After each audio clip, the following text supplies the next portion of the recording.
All right. That's the first step. Whether it actually records the audio is another story. All right. So, hi, good morning. I'm Kris Mattera. I'm the Executive Director of the Basalt Chamber of Commerce. Just a little disclosure, you will see me masked for the rest of the time when I'm not speaking. I am perfectly healthy. I'm just trying to stay that way because I'm getting married in 12 days. So this is out of an abundance of caution, trying not to miss my own wedding. Well, we will start off it's a very packed agenda, so we're going to try to move very quickly through everything. We have my State of the Chamber address. We'll have the State of the Town address by Mayor Knight, State of the Economy by Dr. Nathan Perry at Colorado Mesa University, and then we'll have a panel discussion on the big three: housing, childcare, and mental health. All right. Well, and before I get going, I just want to say thank you to my board of directors. I know I have a few. Okay, we got Darren. Where's Ksenia? We got Anna. So we have a couple of board directors here in the house. I also want to thank Danielle, who's at the front doing check-in, Beth Hector and the team here at Rocky Mountain Institute, as well as Jack at Open Sesame. He's the one who made all the lovely bagels happen. If you haven't checked him out, he's in the design industry area and he is building out a location in Willits, but for now, check him out in the design area near Woody Creek Distillers. Also, thank you to our sponsors, Alpine Bank, Howard Head Sports Medicine, and the Roaring Fork Club. You'll hear a little bit later from Howard Head Sports Medicine. And most importantly, thank you to you, our members. I don't have a job if it's not for you guys, so I'm really proud to be here and serve you and help the business community as strong as possible as it can be in the Mid-Valley. So this year has been a year of change, most notably the outside of our office steps on Midland Ave, which are currently getting concrete poured today. So we had to sort of high step over some rebar and framing, but we're really excited for this new front. It's a great way to welcome everyone to the Basalt community, particularly historic downtown Basalt. So it's been a long process, but we are excited for the progress and really hoping to kind of celebrate when this project is done. And it should be done in the next couple of months, which will be great. And as they go through the down each, phase of the progress or project, opportunity to see what this new face of Basalt looks like. So we're excited for the year ahead. A lot of projects underway, a lot coming down the pipeline for us. But to tell you a little bit about where we're at, and I don't know why it's not showing the screen. All right, I'm going to stop screen share and see if it'll work again. No? Sure. There we go. Okay. All right. We have 424 members concentrating in the Basalt area covering Aspen and Rifle. I like to think of us as a little bit of a bullseye that kind of rings that go out, or if you want to think of rivers and water, throw a pebble in and we're the ripples that spread out. Our largest industries are architecture and construction services, retail, health, wellness, and fitness, which is a very large bucket that includes both medical, yoga studios, kind of alternative medical practices, as well as business services. And our most popular member benefit is the Chamber Pass program. Over 60% of you opted in. It was a very busy season. I know I have some other chamber colleagues in here from other parts of the Valley. They will tell you how busy of a season it was for them too. But it's a great opportunity for us to have a touch point with our members because we interact with. All right. So if it's going to do this every time I change a slide, this is going to be a long day. All right. Share and share again.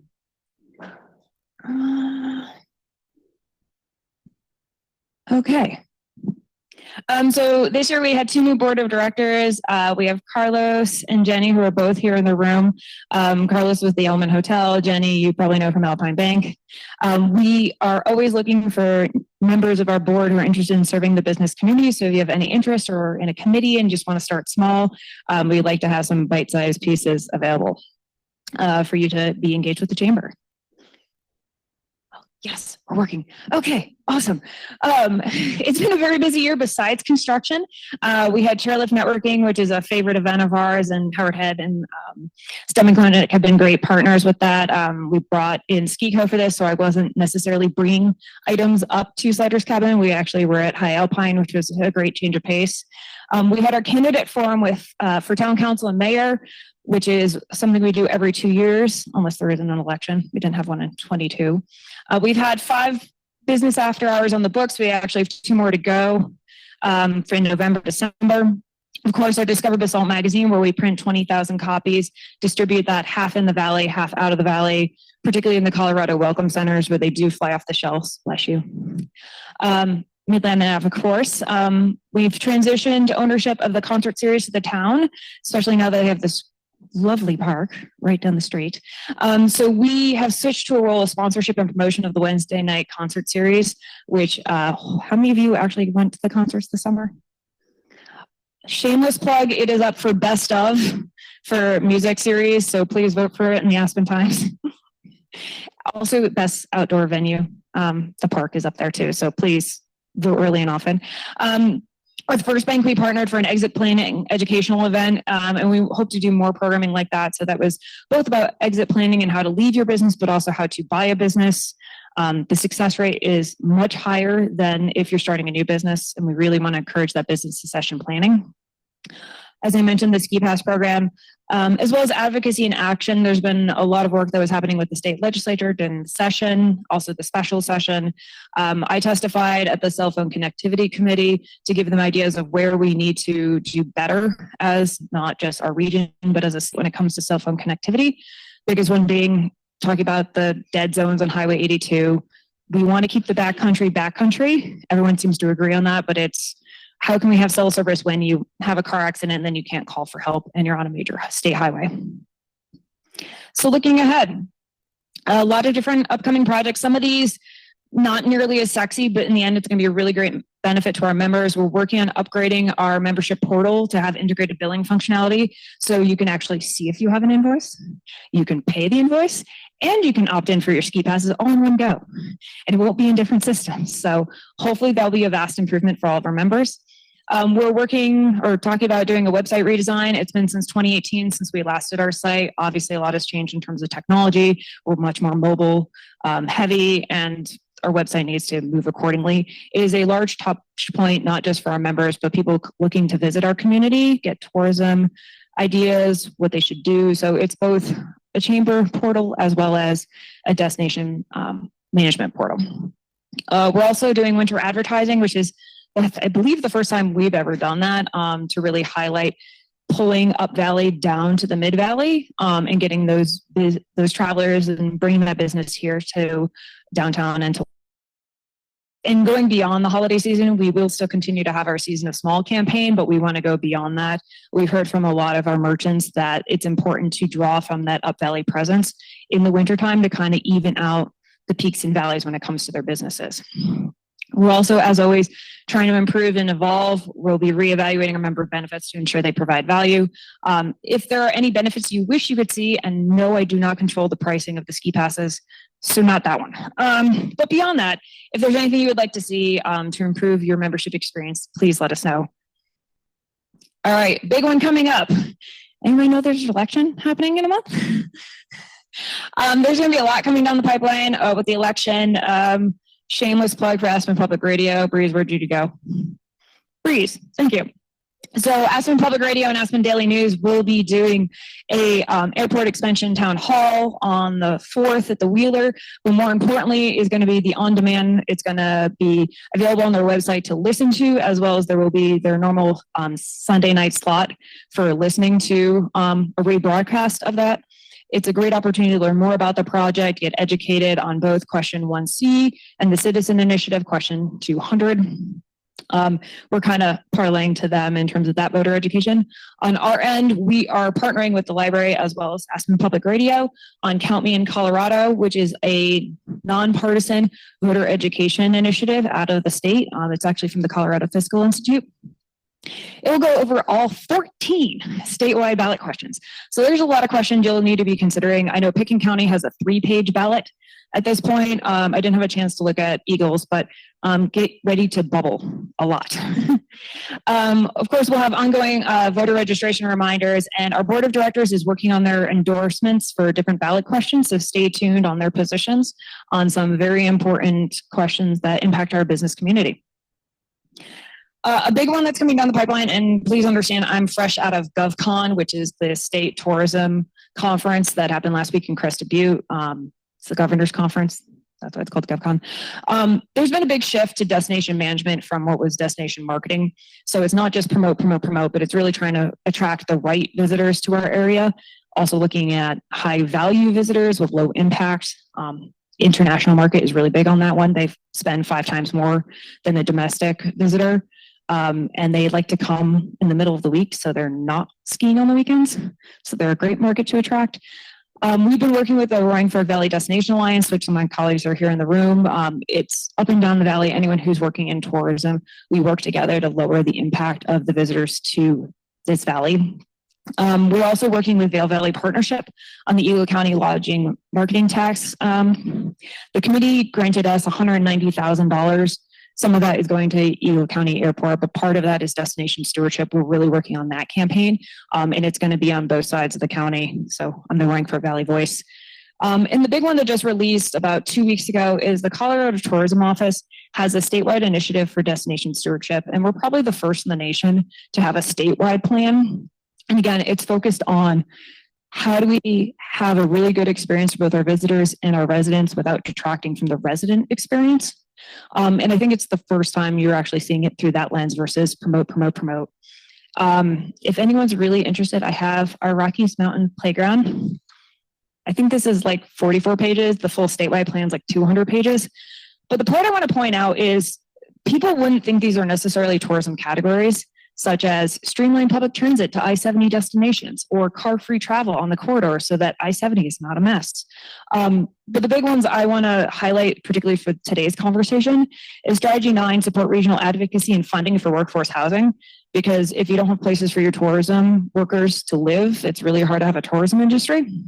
As well as strategy number 11, which is the regional collaboration and resourcing for childcare and early childhood education. So just keep in mind that your state tourism office is very much dialed into the pain points of our business community and how much it all ties together. So it's not just how do we promote this state better? How do we highlight the ski season or the shoulder season or the off season? But it's really like, how do we look at this holistically and promote Colorado and why we love to live here without taking away of why we want to live here, if that makes sense. I think it's a fascinating initiative. It's going to require a lot of public-private partnerships, working with government entities, CDOT's on board. You have a whole bunch of different state agencies, so it's not just the tourism office that's involved in this. And I would highly encourage you, if you have the opportunity, look at both the regional plan, the Rockies Playground is a region, as well as the statewide plan. Another thing that's coming down the pipeline, and I can't believe I'm talking about 2026, but 2026 is a really big year. So it's the nation's 250th, it's Colorado's 150th, and special for us, because we get to tag on, it's Basalt's 125th. So it's going to be a big opportunity. There's a lot of stuff happening, both at national and the state level. They're trying to do a really big celebration across Colorado, particularly around August 1st, Colorado Day. And then just to keep in mind, based on, I could be wrong, someone correct me if I am, but October 8th is Basalt's birthday, if you will. But this is a unique opportunity to kind of piggyback on what's already happening at both the state and federal level to celebrate. I know there's been a very large budget from CTO of like drone shows to celebrate. And there's also additional funding where we can get support if we want to promote the history of Basalt, this community. We can tap into that beyond just what was already happening at these levels, but really help celebrate our own birthday as a town. Looking ahead, we will continue with our advocacy efforts as well as destination management. Post-Midland Ave, continue to support our businesses. We know it's been a challenging year for some of them, and we want to kind of double down on the support for them beyond the project completion.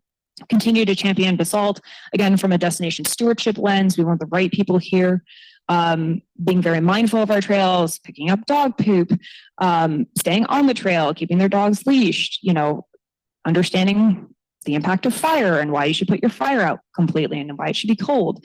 All those different things to keep our places beautiful. Of course, continuing to serve our members and with communication, keeping them informed and curating that content. The Thursday newsletter is our biggest touch point, but as things come down the pipeline or, January, we're going to see a lot of new state laws going into effect, making you aware of what you need to know for those particular changes. So if it impacts your business, you don't run afoul of the state.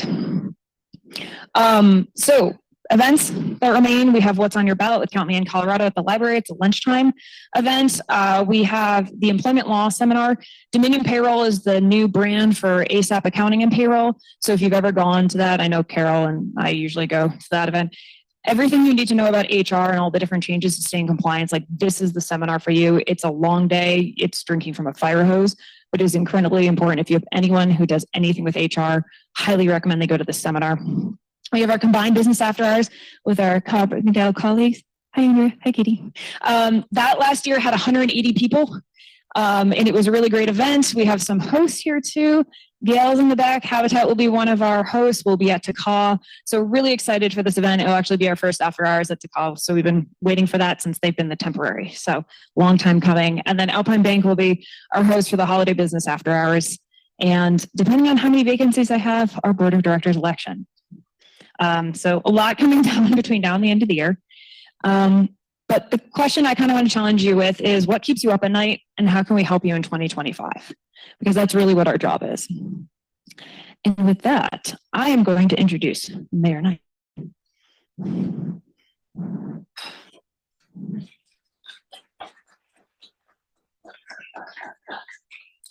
All right.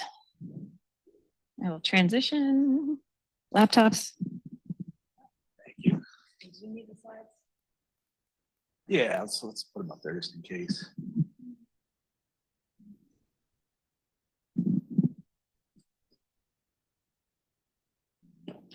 I'm advancing. Yeah, I will be driving back there. This is just for reference. Cool. Good morning, everybody. Thanks for coming out. It's great to see a full room like this, and thank you. Can you guys hear me okay? Okay, cool. Yeah, thanks for coming out. Kris, thanks for putting this on. And yeah, this is awesome to see. So it's been an exciting year for Basalt. Kris talked about the change that's happened. And it's been quite the transition as with Midland and other projects, plus all the other normal things that we have to do on a day-to-day, week-to-week, month-to-month, season basis in order to run the town. And up to this point, we've been talking a lot about a lot of different topics and different things that we have kind of in our roadmap, our vision. And now this year is a year of execution, in addition to thinking ahead and other things that we're going to do in the future. And next year, to be honest with you, is going to be another year of execution, right? We have a lot of activities on our plate. The staff is very heavily involved in those, but it's exciting to see because there's a lot that's come to. We've had all the concerts this year. Midland is going to be, substantially completed this year, and then we have all this affordable housing work that's coming next year. So it's been pretty exciting to see a lot of this come to pass. But that's all underpinned by execution, right? And that's kind of a theme that I want to focus on. So some of the highlights from the work plan from this last year: all our solar arrays are out there in the schools. We've been a big partner with that. That was from bond money that came out in 2021, right? 2021, Midland Avenue, as I said before, you can see like what's that actually looks like, which has been great to see that beyond just what's in the renderings. And then affordable housing, which is very near and dear to our hearts, all of your hearts. Kris mentioned that. It's our lifeblood. It underpins everything we do, having people who can work and live and be a part of the community on a long-term basis. So seeing that and being able to execute on that in the next year and the work that we've gotten done this year with Parcel 2Es kicking off, with the rugby field adjacent project, that is very exciting, and it's great to see tangible outcomes happening now. So the Wildfire Collaborative is another activity that we've been working on. There'll be a project related to that up on the hill to do some mitigation in the pinyon trees, the wilds, and up on above Ridge. The summer concert series has been awesome. The second year exceeded our expectations from the first. Those of you who checked that show out, which was kind of the high watermark for what we can do at this point as far as having a crowd, manage it safely, having everybody have a lot of fun, and just have that kind of energy out there with a national act that's free for the community. So that was great. River Jams kicked off this year. That was a new series. It's kind of a nod back to River Days, but with a new spin on it with the park and with all of the music. So we were really excited for that inaugural event of that, or edition of that rather, and excited to see what that is like the next few years as well.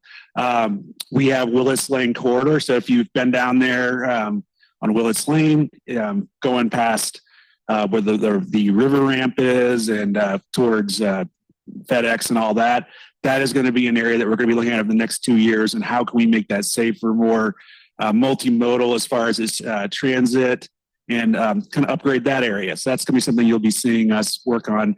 Broadband infrastructure, that's always putting conduit down, trying to get internet and infrastructure, which is a big focus of this staff and council as well, if you will. That is important though, like making sure that we have that kind of infrastructure out there below the ground that you don't always see all the time. And finally, public arts, lots going on there. So the strategic plan, why do we do this, right? I know a lot of you worked in probably many different environments where there's a lot of different competing demands and competing priorities and only so much money, et cetera, et cetera. Part of it is, the state mandates us to have a budget. We get to do it at a certain point in the year. There's certain gates and milestones we have to reach in order to get to January. And that drives a lot of it.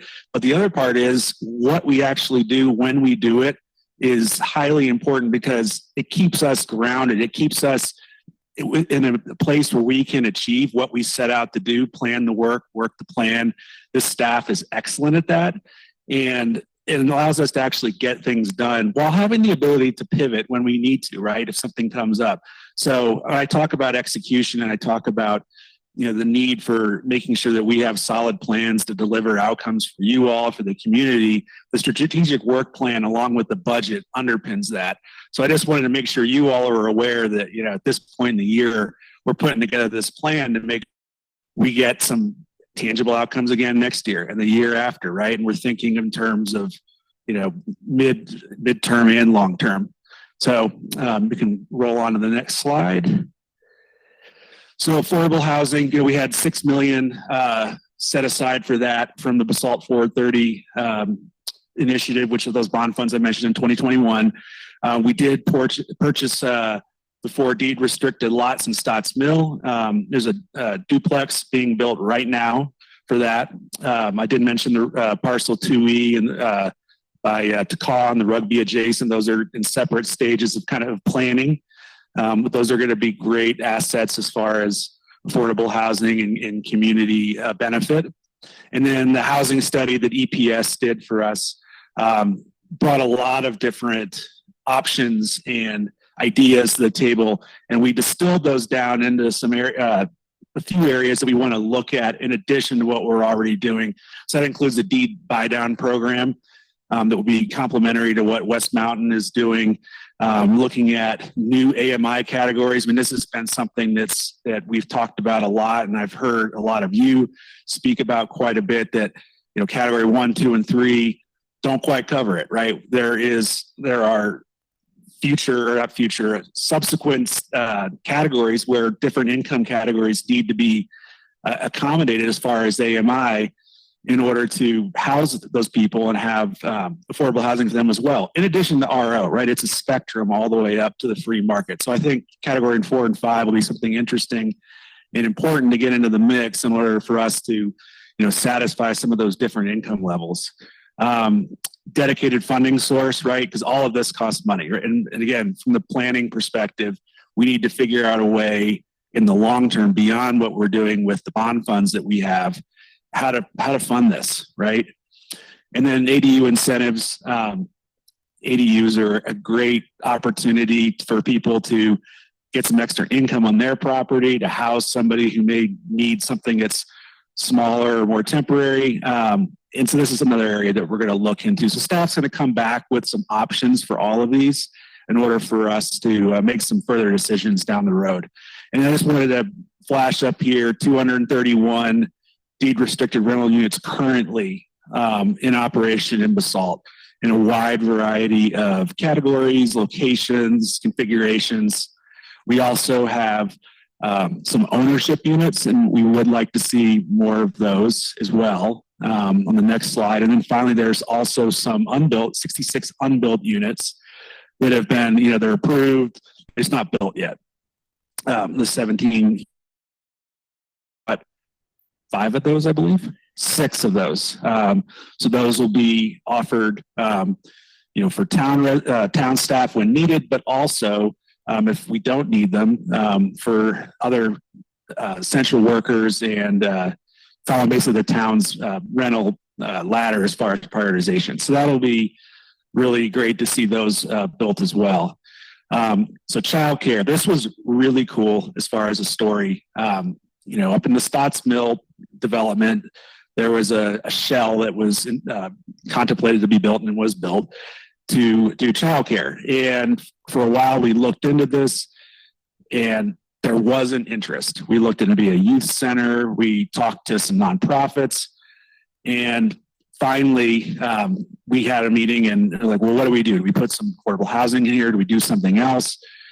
And let's take another pass at this. And staff was able to go out and strike this partnership with Blue Lake, getting $800,000 from the state through grants, which is huge. That's a lot of money. And then $400,000 from Pickens County, which again, huge and an awesome partnership. And I think could foreshadow more or be a model maybe for more. And lo and behold, we have this thing built. And there was a ribbon cutting a few weeks ago, and I will make the plug here for Kris.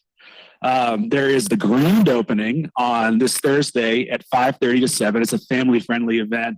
We had a lot of fun at the ribbon cutting. It's a beautiful space up there on the hill, especially in the afternoon like that. So I would encourage you to go and check out the space. It's awesome, and it's full. There's about 45 to 50 kids there. Mental health, another area that's essential, right? That we tackle as a community through a lot of different modes. One way that we contribute to this as a town is through the tobacco tax revenue.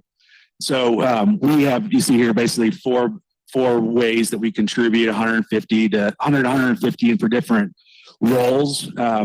Hope Center, a lot in the schools in Basalt, high and middle and elementary.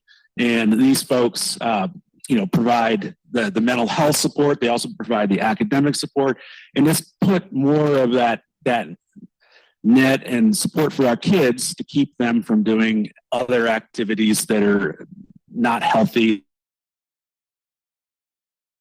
This has been an awesome program. Unfortunately, I always say this, unfortunately, people smoke. Unfortunately, we collect this money from that bad habit. But, the silver lining is we're able to do all this work. And this is essential as well. So we have quite a few slides here at the end, and I'm not going to drain them because it's just way too much. But just these are all the accomplishments that the town has accomplished as a staff, as a community, as a council. One thing, I'll just call out some things as we cruise through these. The playground at Albany Park, if you haven't checked that out, it's a big fish. So it used to be kind of that like playhouse plastic thing.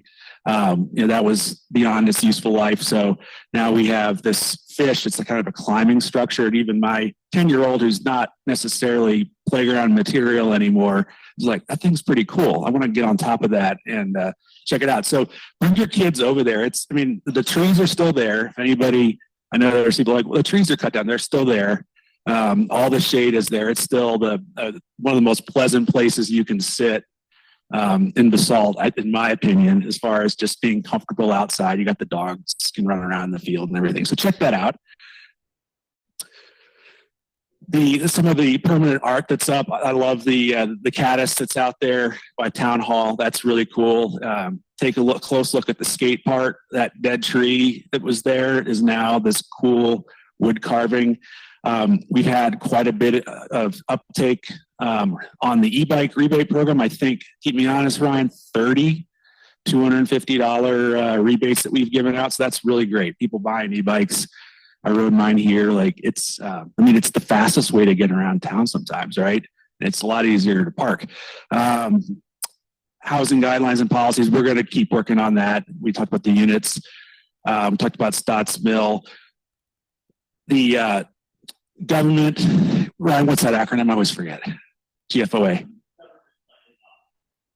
Thank you.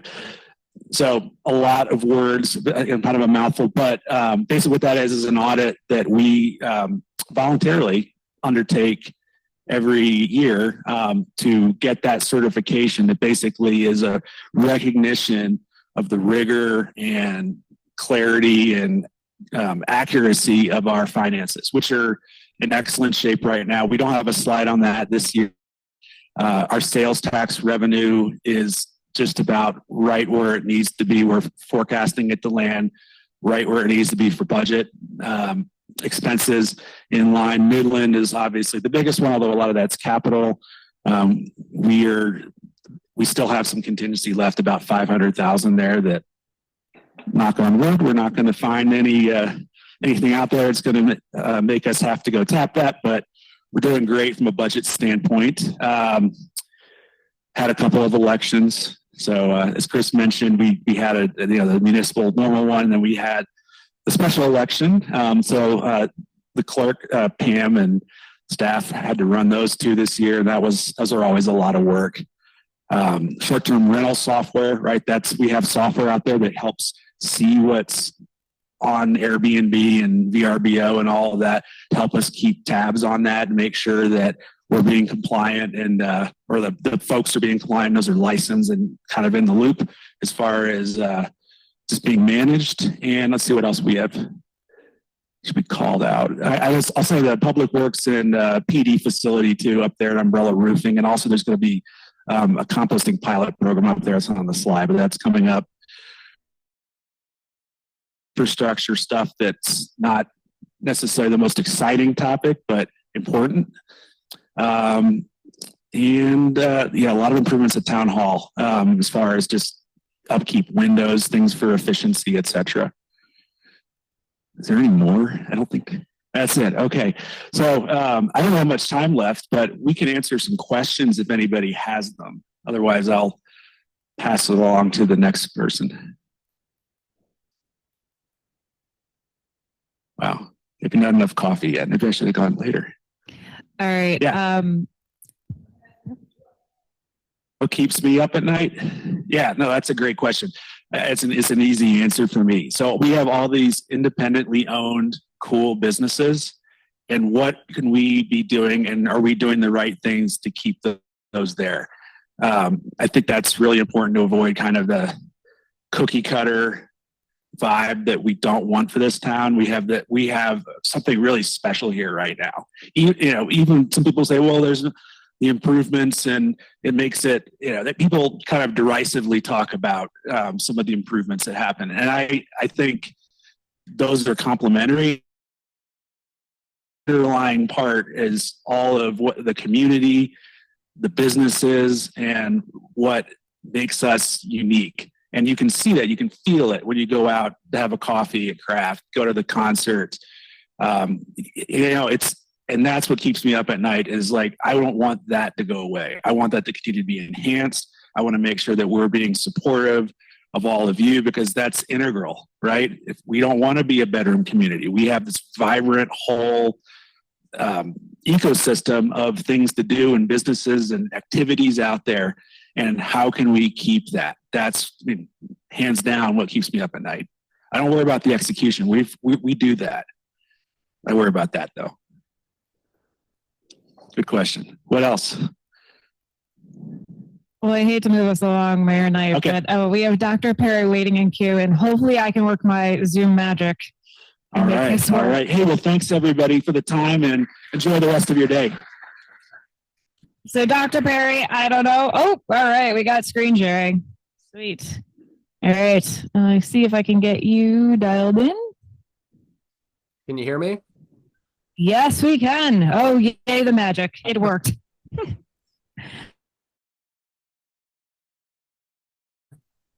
Well, while you do that, I will read your bio. How about that, Dr. Perry? Yeah, let me figure out how to flip this. Hold on. Swap. Okay. You see my screen here? Let me move the Zoom. Yeah, everything looks good on our end. So let me just introduce you. Great. Sounds great. So Dr. Nathan Perry is professor of economics at Colorado Mesa University. His research interests include regional economics, macroeconomics, and money and banking. He has conducted several regional economic studies on the Western Slope, including economic impact studies, public land studies, and energy studies, and has published academic work on deficits and debt, inflation, and the Great Depression. Dr. Perry writes quarterly economic newsletters for Mesa, Montrose, and Delta counties, and semi-annual newsletters for Garfield, Rio Blanco, Moffett, and Routt counties, and a yearly economic newsletter for Clear Creek and Gilpin counties. Dr. Perry regularly presents on the economic conditions of the Western Slope, which is why we have him here today, and the national economy. He serves on the Governor's Revenue Estimating Advisory Committee, GREC, and teaches money and banking, econometrics, and macroeconomics. Dr. Perry, thank you so much for joining us from Grand Junction. I know you had childcare duties this morning, which seems very on theme with the rest of today. But we've been looking forward to hearing about the Roaring Fork Valley economies and anything you can teach us so we can learn today. Great. Thanks. Yeah, I'm sorry I'm not there in person. My wife ended up having to work. She's in Telluride, actually. So I had to drive the kids to school this morning, and I appreciate you letting me present online and be flexible that way, because I'm not sure how we would have solved that problem. So other than missing school. Okay, so I have a presentation on Garfield, Pitkin, and Eagle County economies. And I'm going to try and get through this stuff in a reasonable time to look at kind of general population trends, because when I think about growth over the long term, population growth is one of the big drivers of growth. And then I want to do kind of a snapshot of each county. And then I was going to do a little bit on the national economy if you guys are interested, because I think that what's happening right now in the national economy will kind of trickle down to the county level. So let me get started. So this is total population change. I like to do colorful heat maps. This is from the State Demography Office. And this is total population change. Now, for the smaller counties out in this area, in the Western Slope, total population change isn't the best way to look at a heat map, because of course the places with the most population are going to have the most change, right? Denver, Weld County, El Paso, but that doesn't really show how it's going to impact the Western Slope. As what we want is the percent population change. And I did this 10 years out. And, red is 21% plus population change. Blue is, really small amount, negative population change. And so the theme is that Garfield, Eagle, and Pitkin, especially Garfield, are expected to grow quite a bit. And I want to break down the causes of the projected population growth. Population is births, deaths, and migration. So births plus deaths, and then plus or minus migration. And Garfield has a really specific story, and then Pitkin, I think, kind of tells a slightly different story. So let me show you these maps. But let me just give you the theme overall of the region. Northwest Colorado is expected to lose population because of outmigration. Routt, Garfield, Eagle, you're going to see have very high birth rates, low death rates. And, Mesa County is expected to grow quite a bit, expected to kind of be the growth center of the Western Slope. Mountain towns are going to have issues with costs and housing, but, let me show you some of these other heat maps. So birth rate, Garfield County, very high birth rate. Moffett County, another really high birth rate. So between Mesa, Garfield, Rio Blanco, and Moffett, we have pretty significant birth rate, and Pitkin has a much lower birth rate than Garfield and Moffett, which I find kind of interesting. And Eagle's kind of lukewarm. So you might think, all right, well, how do we get to high population growth if Eagle and Pitkin have fairly low birth rates? Well, an interesting thing about Eagle and Pitkin is they have extremely low death rates, okay? So high death rate would be Delta County, very older, aging population. But Garfield, Eagle, and Pitkin, this whole area, Colorado in general is a very young state. That's the first thing I'll say compared to the nation. But that's changing. We're all getting older, unfortunately. And Eagle and Pitkin have a very low death rate. So you might have a lukewarm birth rate in Eagle, but you have an extremely low death rate. Now, so Garfield, let's just go back up, has a very high death rate, very high birth rate, very low death rate.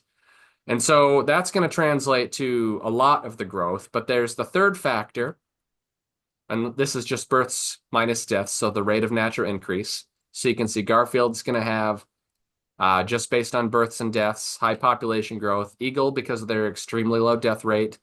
Pitkin, warmish because of their low death rate. They don't have a high birth rate. But then you add in migration. Now, hard to migrate to Eagle and Pitkin, very expensive. But Garfield, at least parts of Garfield, are still livable. There's expected to be a high migration rate to all of the western slope. And it skips over some of the mountain towns you can see. But Route, Garfield, Mesa, Delta, Montrose, I guess San Miguel, you could consider a mountain town. There's a lot of places that aren't Telluride. But anyways, so we are expected in the western slope to have a ton of migration moving from the Denver area, which is very expensive, to some of the cheaper areas. Now, obviously, Eagle and Pitkin would not be considered some of the cheaper areas, which is why they get skipped over for migration. They end up having to rely on the birth rate to drive population. And then ultimately, I think that there's going to be some cost constraints in part of these counties. I think Eagle and Pitkin are almost completely unaffordable in most places. Parts of Garfield, if you look at Glenwood Springs, the house prices are very different from, say, Rifle. Garfield's an interesting county. We're going to talk about that. It's really two different places, which I find interesting. So overall, the theme of the heat maps is that the population is set to grow based on births, deaths for Eagle Pitkin, and then births, deaths, and migration for Garfield County. So let's kind of do a snapshot of each of these counties. Let's start with Garfield. I do a lot in Garfield. I present in Garfield a lot. And Garfield's a tale of two cities. There's more than two cities, but I tell it as Rifle and Glenwood Springs.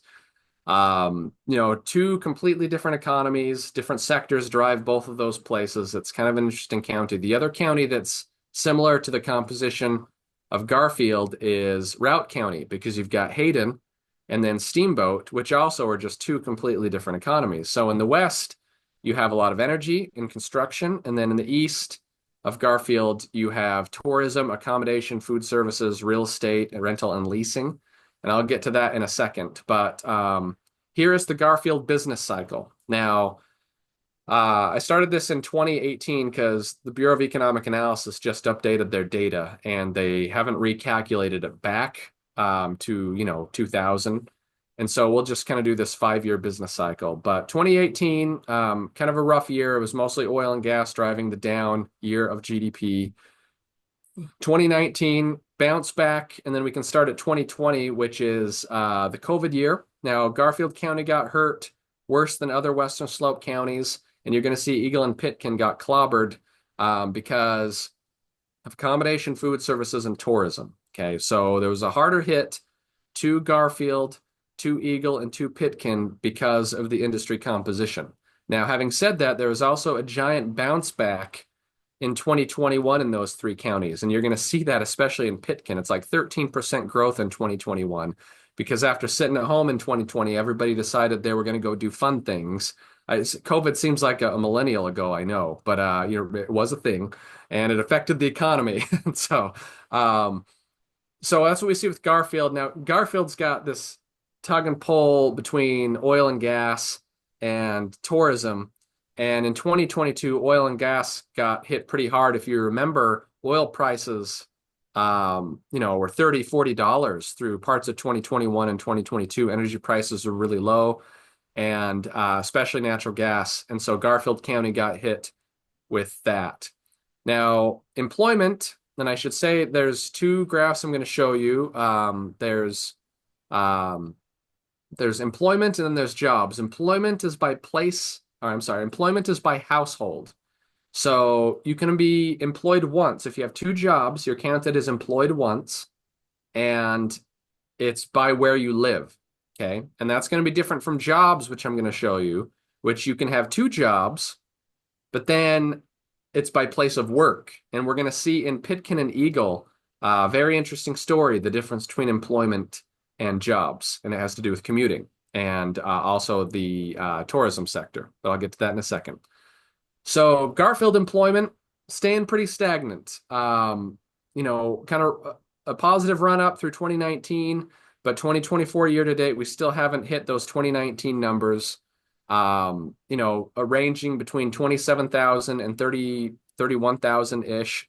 So not a lot of change in Garfield unemployment, but we are on a positive path since 2021. So that's what I like to see. I like to look at relative change. Here's the job data. So there are going to be more jobs because you can have multiple jobs.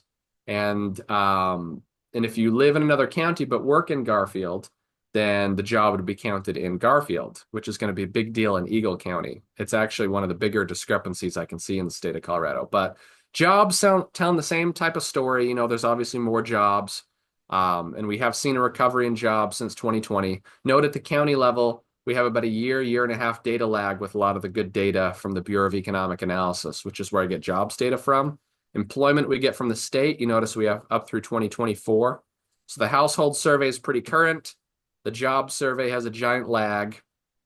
And so you can see the difference there, but both, I think, tell the same story. Not a ton of growth, recovery since COVID, and the job data shows more recovery than the employment data, but that could be part-time jobs and commuting. So jobs by industry for Garfield, the top contributor is construction, and then you have government and government enterprises. Government and government enterprises is top 3 or 4 in almost every county. Retail trade, real estate rental, and leasing. And then we start to get to some of the tourism. Real estate rental and leasing you see in a lot of really wealthy counties. Even in Mesa County, it's huge. Accommodation food services is a big one in tourism counties. Professional scientific technical services is one I like to see because that's got a lot of great jobs. You're starting to see a lot more of that in Garfield, which is good. And then down here, we can show Western Garfield, mining, quarrying, oil and gas extraction. A little misleading because you have to remember these jobs pay a lot of money compared to these other industries. And there's also a bunch of industries that kind of build up around mining, quarrying, and oil and gas, and they're going to show up in construction. And so, this number looks kind of small. It's a little bit misleading. It's a bigger impact than what you're thinking for Western Garfield. So here's Garfield, oil, gas, and I know in Basalt, oil and gas, not a big deal, but I'm doing Garfield, so I just want to show a little bit. This is my only oil and gas slide, I promise. But you can, and I think it tells an interesting story too because of the commuting that I think that's going to happen from Rifle. But as what you can see is that non-oil gas jobs in Garfield have really started to increase, and they're on this axis over here. That's the blue line. And so since 2010, they've been in a steady upward trend, whereas oil and gas jobs is the gray line, and you can see they peaked in the same time period, and they've been on a significant downward trend over on this axis. So, peak oil and gas jobs were 3,000 jobs. Now they're at 1,000. And so, as Western Garfield transitions, and they've really adjusted in a lot of ways, I think we've kind of hit an equilibrium with oil and gas. But I think that those people in Rifle still need something to do. And I think a lot of them are commuting down to Mesa, and I think a lot of them are actually commuting to Garfield and parts of Eagle. So, and you can kind of see that in the data. Garfield median household income, been marching forward really strong. You look at, say, Montrose, Mesa, and Delta counties, median household income's a lot lower. These areas, mountain towns with a lot more money really pushes that median household income up. But in terms of standard of living, this is great. Since 2012, it's been just a solid march upwards. And everybody has kind of this big jump in median household income because of inflation. And so, Garfield did well, but they didn't do that well. This isn't adjusted for inflation. Part of this is an inflationary trend. In economics, we call this nominal data, not real data. So poverty, though, and here's another test, have things been better? poverty's been falling. So we've seen a distinctive trend in poverty. Kind of jumped around a little bit the last few years, but the census has a small sample size, so I don't get too concerned when I see, random jumps. I want to see the long-term trend move. It seems to me that Garfield might have hit an equilibrium between 6 and 8% of poverty, which is better than some other counties. So overall, Garfield's doing okay, especially Eastern Garfield. I'm concerned about Western Garfield. I'm concerned about Rifle with oil and gas. I'm not sure what the future holds for that industry in Colorado. I think that if we can continue to see development in some of these other parts, like Mesa County, if we can see other industries develop in Western Garfield, that we can kind of absorb those jobs. But we will see as time goes along. So, Eagle County, switching gears, so we can see how Eagle's doing. Well, I do a lot of counties, and it's always fun to do these mountain kind of mountain town counties because the numbers are just so much bigger. I mean, first of all, there's more volatility because of tourism. And the second thing that I notice is just the sheer amount of money in these counties compared to Mesa and Moffett. You look at median household income and, income per capita, it's just blowing the rest of the West. The mountain towns really are different than the Western Slope. They probably relate more than maybe the Front Range, but they're still, in my opinion, their own classification. And so that's what we're going to see with Eagle and Pitkin. So Eagle, relatively strong GDP, 2%. And then we see the COVID drop. Everybody had a COVID drop, but then look at the big recovery. I mean, you're just seeing a ton of tourism, a ton of bounce back in accommodation, food services. And then you see Eagle kind of return to a normal growth rate. So Eagle recovered really strongly from COVID. And I expect 2023 to be another solid year for Eagle. Median household income, we're looking at about 105,000. So, Garfield was 86,000. And if you split it between Rifle and Glenwood, I bet that goes to 65, 70,000 for Rifle, probably closer to Eagle County for Glenwood. And unfortunately, the census doesn't, they do break some of these things down, but then the sample gets so small, I don't totally trust it. So, I tend to cover the county data in some of the smaller counties, but, not as much of a distinctive march upwards that we've seen from Eagle that we see for Garfield, but still moving in the positive trend, Eagle County is. Then poverty rate, kind of similar trend to Garfield, seen a reduction, kind of ranging between, 6 and 8%. So Eagle's doing well with poverty. You figure Mesa County's at 10%. Some other places that have lower incomes are at 12%. You get down to the south of Colorado, you can get 15% poverty. So, in comparison, Eagle's doing pretty good. I think parts of the front range have a lot lower poverty. They can get to like 5%, but Eagle's pretty good in the context of Colorado. If I had more time, I'd do a heat map of poverty and you can kind of see, but I already had to cut a bunch of graphs out. So per capita income. So this is all the income in Eagle divided by the population. And you can see that's been marching forward pretty quickly. And that's been the case for all of Western Colorado. Really strong income growth for most of the Western Slope. And then Eagle population, it's interesting because I told you the story from the State Demography Office that we're going to see growth, but as what we've seen the last couple of years is a decline in population. I trust the State Demography Office. I think they do a fantastic job, but these projections of population can change on a whim. Obviously birth rates don't change, death rates don't change unless people leave, but migration can change. And, Eagle's pretty expensive and Eagle's not being driven by migration. So I think the State Demography Office kind of already has that figured out. But you never know. I remember when the millennials got mad back in 2010 and they all decided they were going to leave and move to, Denver and Salt Lake and Phoenix and anywhere that they could walk their dog on a trail. And you just don't know how these intergenerational trends are going to affect migration and people maybe, deciding, I'm moving to Missouri. My prediction is that the boring states are going to be the trend for this next generation. When everyone realizes they can't afford a home when they hit 30, they're going to move to Arkansas. They're going to move to Missouri. They're going to move places that are affordable. So you never know. There might be a trend towards moving towards water, or in Missouri, or people want to sell their house in Eagle. So it's hard to forecast population is what I'm saying. And you can kind of see the disparity. We're forecasting Eagle population growth, but the census is actually showing that we've lost a little bit of population in Eagle. And here's house price index. I forgot to tell you this. I think I forgot to put this graph in Garfield. I apologize. But Garfield median household income is 685,000. I'm sorry. No. Garfield median house price is 685,000, whereas the average house price is just over 1 million. Okay. For Eagle, the median house price is 2 million, and this is for August, this summer of August. Okay. Whereas the average home price that's being sold for is 3.4 million. That's crazy. Not surprising, but again, I cover these other counties that, in Mesa County, where median household or median house prices just over 400,000, right? So it's expensive for here. Everyone's mad about it. And then I look at Eagle, I'm like, oh, 2 million. We should be happy to live in Mesa County. That's insane. So Pitkin's going to blow both these out of the water. Pitkin is 7.9 million for the median house price sold in August, whereas the average house price was 11.7 million. Now, there's not a ton of volume, so it's probably better to take a yearly average. I just took August for fun. But you can see, here's the index, okay? This is an index, so it's not the prices.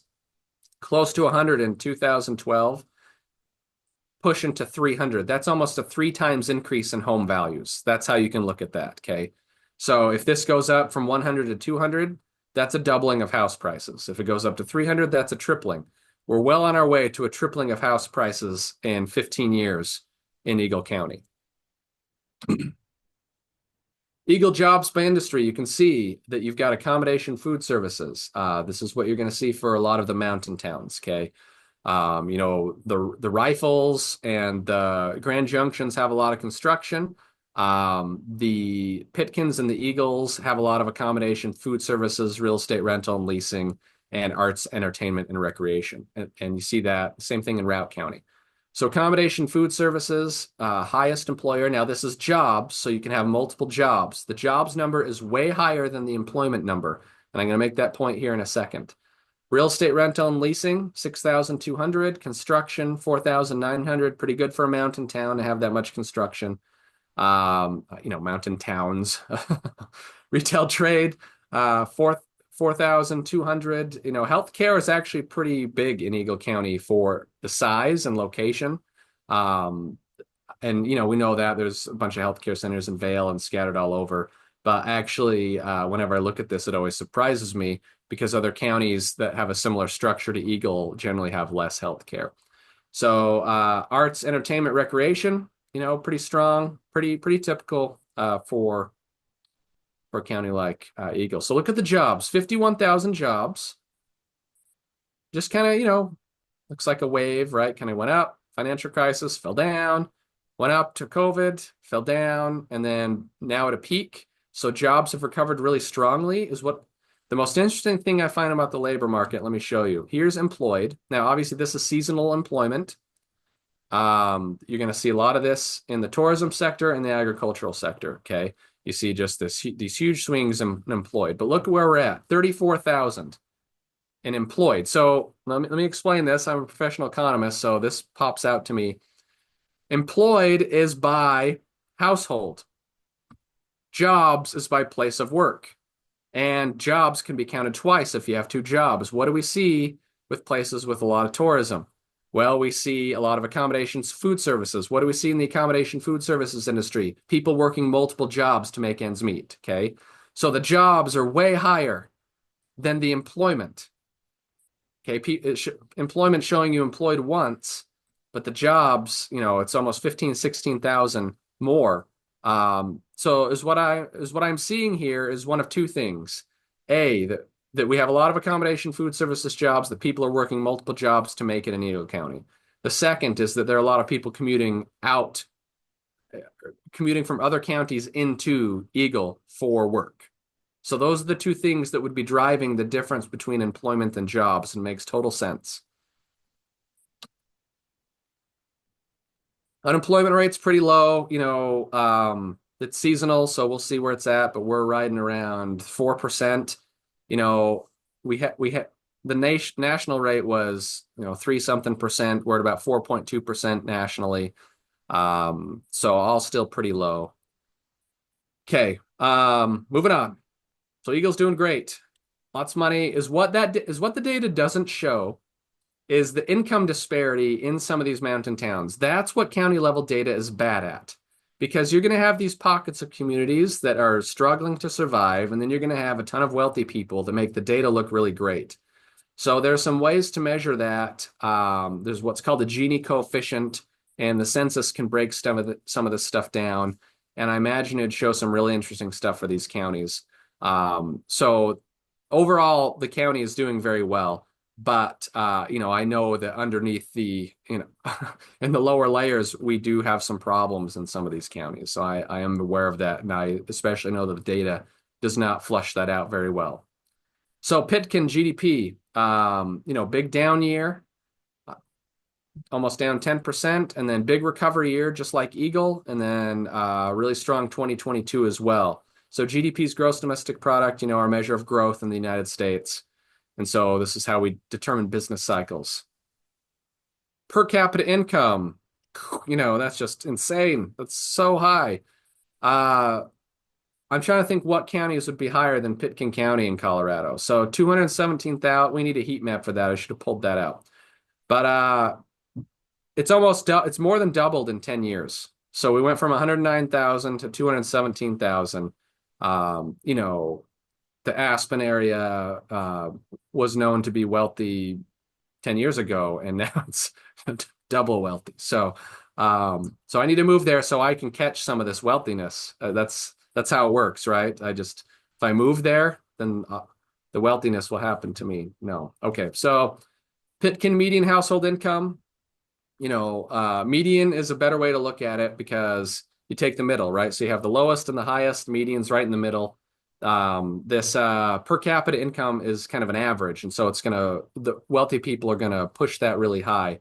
Median household income gives a better measure of the average person, and so this is higher than Eagle County, 111,000, and actually pretty out of proportion with the per capita income, which tells me that there's a group of extraordinarily rich people who live in Aspen, which this is news to nobody.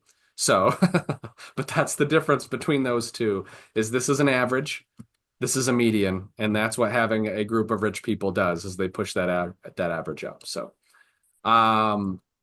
Pitkin poverty, pretty good, looked like Eagle and Garfield, between 6 and 8%. So I graphed this one a little bit differently. But you can see that since 2012, it's been on a downward trend and kind of hidden equilibrium, just like the other two counties.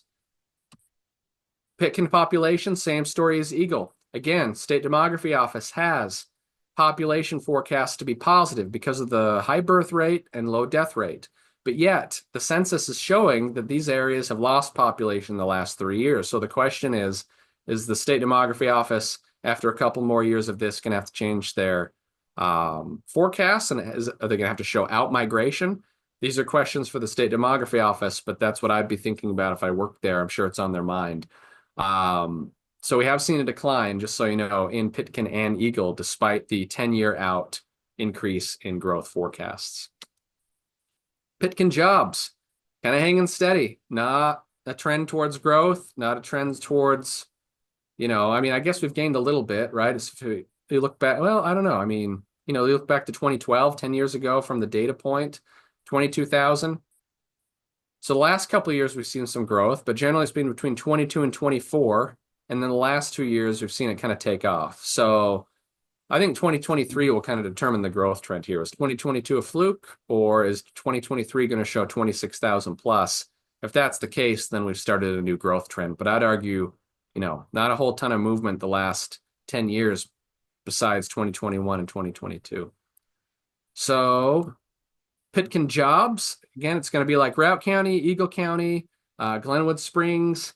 Accommodation food services is going to drive most of the economy. So with this, I'm going to expect that difference between jobs and employment. Rental, real estate, leasing, arts, entertainment, recreation. You can see that this is a little bit more on the tourism side than Eagle. Government enterprise is always high. And let's see, Pitkin home prices. So we came down, maybe 125. The crazy thing is I don't think this has gone up as much as Eagle, but at least in terms of an index, right? Probably because the prices are already so much higher. So, I told you the median sale price in Pitkin was 7.9 million, and that would have been as of August. This is just 2022 because this is from the census. So employed, you can see the employed number is significantly lower, around 11,000, than the jobs number at 26,000. Again, two things going on. First of all, a lot of people in the accommodation food services industry are going to work two jobs. Second of all, you have people commuting from outside the county into Pitkin. And there are other data points that I can make that really clear with. So you can see the growth here just kind of going up, stagnates for 10 years, and then COVID low, and then we've seen us, in terms of employment, get back to that previous pre-COVID high. But employment has not yet hit, pre-2008 numbers, which I think is very strange. I actually think that there might be an anomaly with the state employment forecasts in 2008. So I would just look past 2009. Unemployment rate, pretty low. Same story as Eagle, a lot of volatility with tourism in the winter season. Okay, so overall, Pitkin doing great. Again, we're not, I haven't flushed out some of the data about poverty and, different geographic regions. A lot of the county data just comes as one county. I don't know how much time I took, so my question is, do you want me to do a really short national overview, or do you guys need to move on? Kris, what do you think? I think a national overview would be great. Okay, I'm going to go quickly on this so I don't take up too much time. So here's U.S. real GDP. So switching gears to the national economy, here's U.S. real GDP. 2021, big COVID bounce back year, so high GDP numbers. 2022, we had two down quarters. A lot of people argued recession. It wasn't a recession. Had to do with inventories and a couple of other GDP calculations. But I think this was just revised to 1.6. And so GDP's strong. I mean, we're decelerating a little bit, but anything above 2% growth is not a recession. I mean, you need multiple down quarters to have a recession. So I'm not seeing recession here, especially with this Q2 number. Q3 is going to be a really important number. Non-farm payrolls. So you can see that jobs are decelerating, okay? Payroll data is decelerating, but look at the total number. It's still really high. So I'm not convinced that we're kind of falling into the abyss in terms of recession. I think employment's slowing. That's fine. I have an argument about immigration here in a minute about the unemployment rate, but I think non-farm payrolls, although they're decelerating, still look strong. Initial jobless claims are picking up a little bit, but the thing that I think is messing up the labor market right now is immigration. I can't get a good read on the number of immigration. Of immigrants that have come in the last 4 years. I have seen estimates of 7.5 million. I've seen estimates of 12 million. I don't think there's great data on this. But that's a lot of people. Let's just say 10 million. That's a lot of people. And they don't just get jobs immediately, and they don't just get into the Bureau of Labor Statistics system or the state system immediately. This is a multi-year process by which, A, we don't even know that they're here. B, they start applying for jobs. C, they get unemployed. And then D, they get another job. This is a process. And I think that process is showing up in initial jobless claims and unemployment. I think immigration is actually distorting the labor market right now and making it look slightly worse than it actually is. So I'm not super concerned about this. This is going to happen when you add 10 million people to the labor force.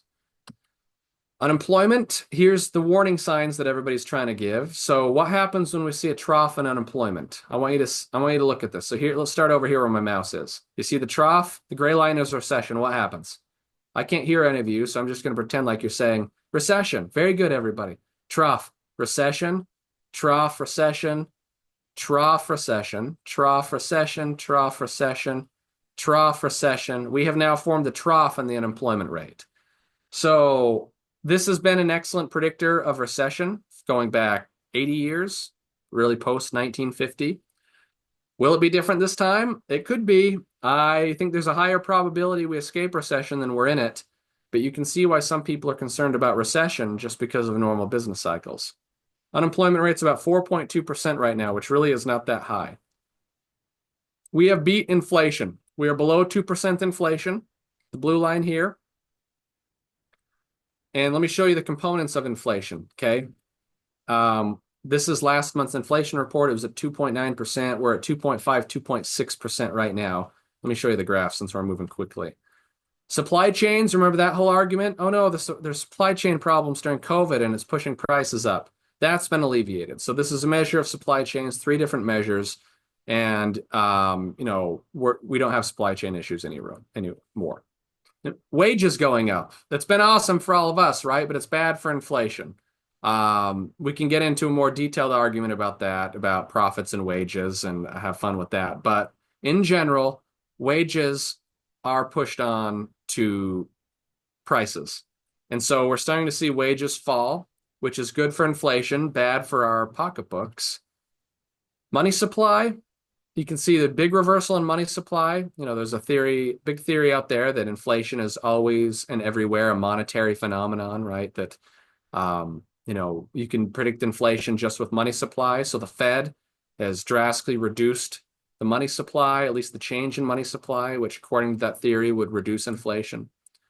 And so the point I'm making is, you know, you've seen the supply side factors for inflation fall, which is wages, supply chain, you know, energy costs are not crazy high. Things like lumber, copper, those things are kind of low now. So all of that's come down. And then the post-COVID, let me just skip ahead to something. The post-COVID, you know, checks that we got. I don't know about you. I have 3 kids, so I got a bunch of checks in the mail for COVID relief. I don't even remember, you know, what it was for. I should. I'm a professional economist. I remember getting the checks and cashing them. They were awesome. And so it pushed the savings rate up. And, you know, excess demand can cause inflation too. And so we saw this excess demand, post-COVID spending, but that's kind of been reined in as well. You can see the personal savings rate has fallen, okay? So we're starting to see consumers taper in a little bit. So my point is the supply factors and the demand factors that caused inflation have now been reined in. I do not expect inflation to be a problem moving forward, unless there's some sort of international catastrophe. I don't know, let's say that Iran's going to bomb Israel, which I read in the news this morning. You know, if things get out of control, all bets are off. But as of right now, I think that we've tamed inflation. International turmoil could absolutely change that story. So another recession indicator is what's called the inverted yield curve. It's basically where, let's say like a 10-year treasury bond is up here. The 2-year should be down here. The 10-year should pay 5%. The 2-year should pay, 2%. And when they invert, it predicts recession. And that inversion generally illustrates Federal Reserve intervention in the market anticipating, problems. And so we can do this trough recession game again. Trough recession, or I should say negative recession. When the yield curve turns negative, we've seen a recession almost every time. And we saw the most negative yield curve we've ever seen. So the question is, will there be a recession? Well, there hasn't been yet, and the growth data is good. So we will see. Here's another measure of the yield curve. You can see that went super negative. That and the unemployment rate are 2 really great, and employment trough are great recession predictors, and they both are predicting recession. But I can't find another data point that predicts recession. That's the problem.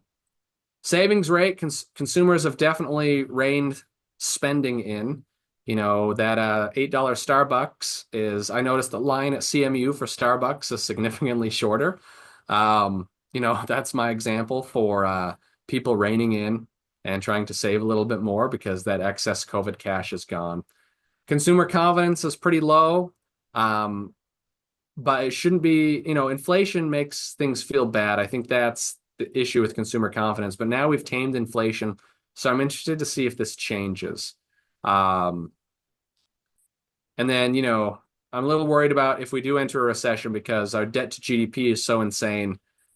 It'll be hard to enact fiscal policy, I think, without without problems. And so I don't know who's going to fix this, but eventually it becomes a constraint when the government can't spend money to intervene in a recession. And I don't know if it'll be this recession or the next one, but at some point it's going to be a problem. But anyways, so here's my forecast for recession. I think I got a 50% chance of soft landing for this I think the Fed's going to end up managing a soft landing. 35% I see soft recession, small recession. I don't see some sort of crazy recession. Obviously, if international turmoil picks up, I'll change my mind. And then I see 15% chance that we just keep growing and doing well. So I don't see any scenario by which we have a deep recession. Usually deep recessions are caused by random events, and I can't predict that anyways. So anyways, so that's what I got. I hope that was useful. I probably went too long, but yeah, any questions or anything? Any comments? Let me try and stop. You're getting a lot of applause. Oh, good. Thanks. I can't see any of you, so I just hope you stayed awake. No, it was you got a lot of laughs here in the room. I almost was chatting you every time there was a laugh line. Good. This is super helpful. Thank you so much, Dr. Perry, and both the regional outlook as well as bigger picture of what's going on at the national level. And of course, none of us have a crystal ball. It looks like we have a question. I was just curious, does the jobs include remote workers? Yeah, I get that question every presentation. It's a big deal for Western Colorado, and we do not track remote workers well in this nation or state.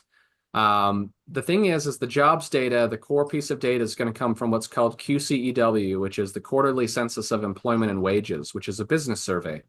And so if you are employed in Boulder, let's say headquarters is in Boulder, and then you work in Eagle, okay, remotely.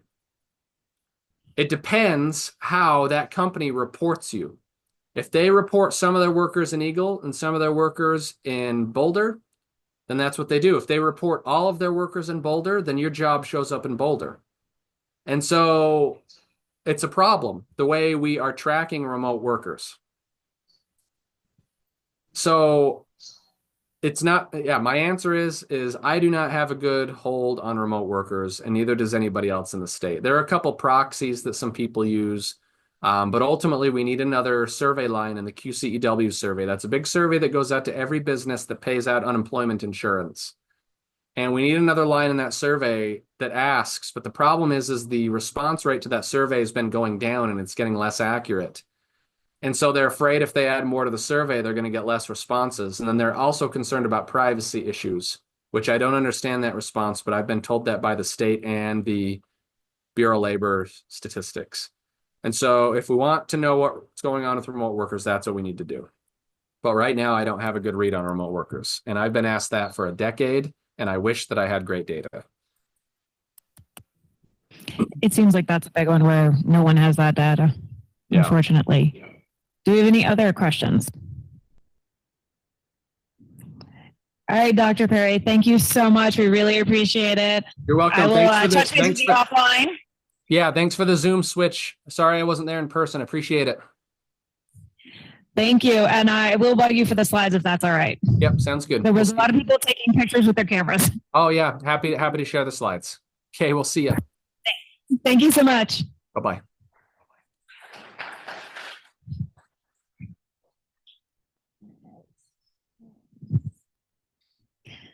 All right, let me see if I can. Up next, we have our panel. I have to do some, I don't know if this is going to work picture in picture. So we're just going to have our logo in the background and hope this still continues to record.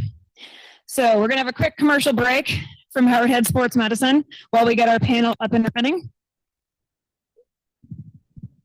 Awesome. Thank you, Kris. I'm commercial break, I guess, here. So my name is Ellen Broisma. I do represent Howard Head Sports Medicine as well as the 7 Philippon Surgery Center. Both are new businesses in Basalt. We've been there for about 2 years, and I would say that the Basalt Chamber has been open arms welcoming us into the community, and we've been trying to help our team put in roots here. So speak about Howard Head Sports Medicine a little bit. Since we opened our doors, we've been about quadrupling expectations on growth. So we went from 2 employees to over a dozen employees pretty quickly. And we need housing for them. We need childcare for them. We need places for them to put down their roots. So this topic today is extremely important for me. And then for the Stedman Philippon Surgery Center, similar story. We've been growing leaps and bounds there as well. We have 19 surgeries happening just today. Which is great. We added another surgeon to the mix this summer. So we're hoping for that business to continue to grow at its same pace. And also we'll need housing for people that need to live here locally. So again, thank you, Kris, for hosting this today and the great topic. If you have any questions about what we're doing over there at the Surgery Center in Willits or at Howard Head Sports Medicine, please don't hesitate to ask me after this. So thank you.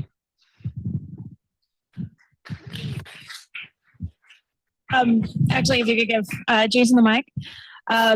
Again, thank you all for being here. Up next is our lovely panel talking about housing, childcare, and mental health. We are so fortunate to have Jason Blevins from the Colorado Sun. If you haven't read his work, go subscribe. Colorado Sun's awesome. He does great journalism, particularly covering the Western Slope and when things are happening at the state legislature, how it impacts us on this side and not just the Front Range. And I am going to have him kick off and he'll kind of parlay you ladies into introducing yourselves, and apologies, you will have to share the mic.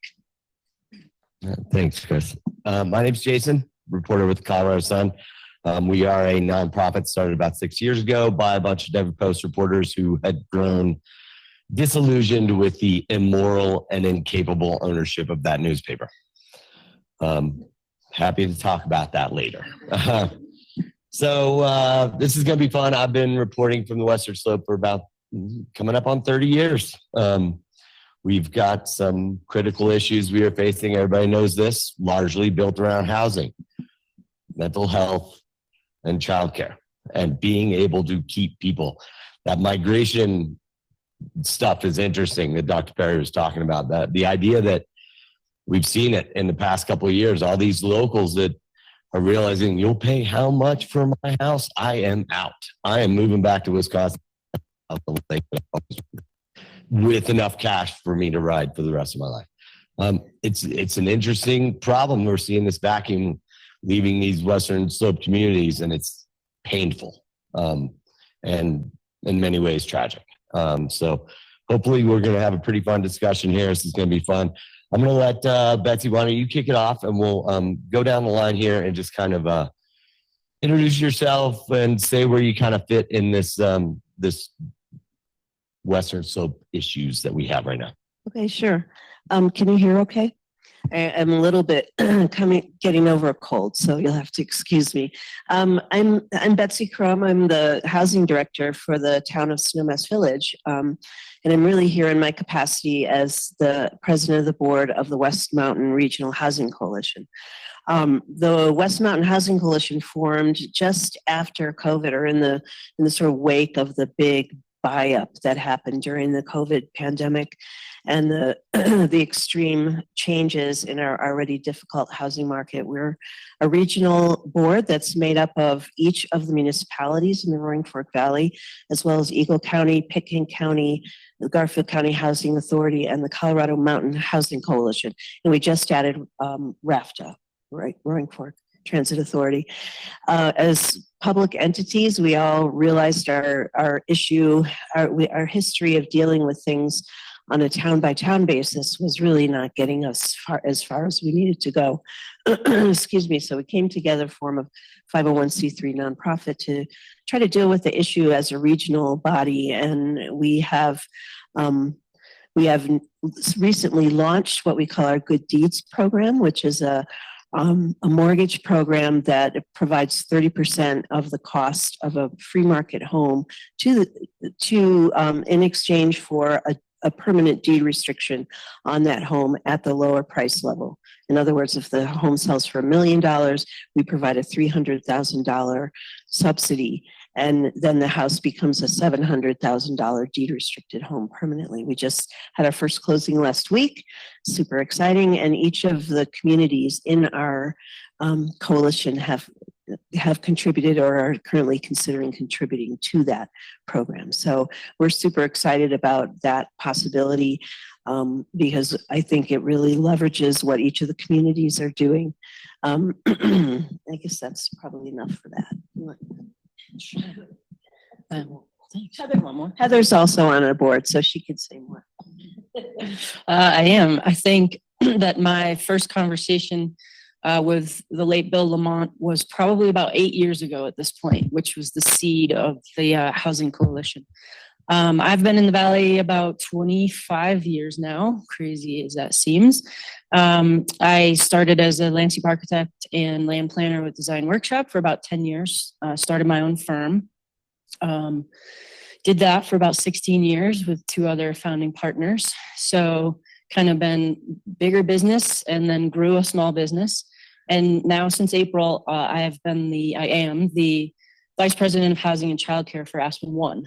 So the overall entity of the Aspen Skiing Company and Aspen Hospitality and all that fun stuff. And I am a community at large member of the Housing Coalition, the West Mountain Regional Housing Coalition. I have for this lived and breathed the housing and childcare journey with a kid of my own and a housing journey of my own, which has its own amazing story. And having a small business and watching people come to us and now in the largest employer in the Valley and just watching what I would call the pain and joy and suffering of all of our sort of childcare and housing journeys, each of us as individuals. So, Heather, is that the first time that housing and childcare have been combined at Aspen Ski? Now, yeah. So this position, yes. However, the housing director that is now in my department, he's been the housing director for 37 years, and Aspen Skiing Company manages over 1,000 beds in the winter. And so this position, yes. However, I've clearly joined this kind of movement, right, with the skiing company in investing, especially in housing in the Valley. So it's been very exciting for me. And then, yes, to kind of create this as an executive level position. That's correct. I'm Maggie Tiscornia. I'm the director of the Confluence Early Childhood Education Coalition, or CC for short. We're a group of business, education, nonprofit, and parent leaders who've been working together since 2017 to improve access to early care and education from Parachute to Aspen. So it's a diverse group that's come together to work on this issue. I started in this position just a little over a year ago. I have 2 little ones of my own, so also navigating the childcare journey and getting to work on this important issue for our region. Hi, everyone. I'm Angelina Taylor. I'm the executive director of Headquarters. We are a mental fitness nonprofit. Mental fitness being the purposeful practice of taking care of your mind.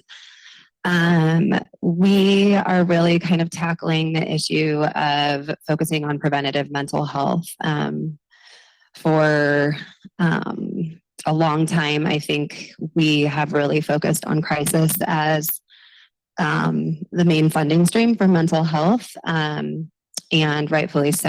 And so I think we're catching up. We need to be thinking about prevention in mental health first, so that we have less people reaching crisis level situations. So we have a mental health fund that we manage that helps to subsidize therapy for people that can't afford it. We help people resource navigate. We have a directory of over 100 providers inside and outside of the area. So if people are stuck and having trouble locating a resource, we can help navigate them to that and also help them find the funding necessary for the care that they need. We have workshops and peer support groups that are free or low cost so people can tap in and get some new tools and resources and really connect with people. And then we're building out a mental fitness coaching program that'll be a sliding scale coaching model. So, and then we also spearhead a group called the Behavioral Health Leadership Group that is really looking at how we as a region are looking at mental health and how can we approach it differently by collaborating and connecting more on that. And really just keep that and we'll come back around. We're going to kind of just to frame the conversation here. Where are we right now in this mental health? Are you guys working on, and we hear a lot about the crises. Obviously, the suicide belt stretches from Alaska down, stays in the Rocky Mountains up high. We've all seen Paradise Paradox. We've seen Drew Peterson's movies. I just spoke with Drew last week for a panel. We hear a lot about teenage suicides. I live in Eagle. We've had 4. My girls are 18 and 13, and they've been to 4 memorial services for their friends who could taken their lives. And we're seeing more men in their mid 50s, kind of, this new demographic that people haven't been paying attention to. Where are we at in these mountain communities right now in terms of our mental health? Yeah, good question. I think there's a huge range. I think that we have a lot of really great programs and a lot of really great resources here, and we have a lot of people that are struggling. I think a lot of people don't know where to go, and I think the stigma is still very present. And so really coming together to what's so crazy about mental health is we talk about cancer, and we don't let cancer get to stage 4, right? We get the cancer diagnosis and we go and we take care of it. With mental health, ego, stigma, all the reasons, right? We really have been conditioned to mask up and let things really fester until they become stage 4.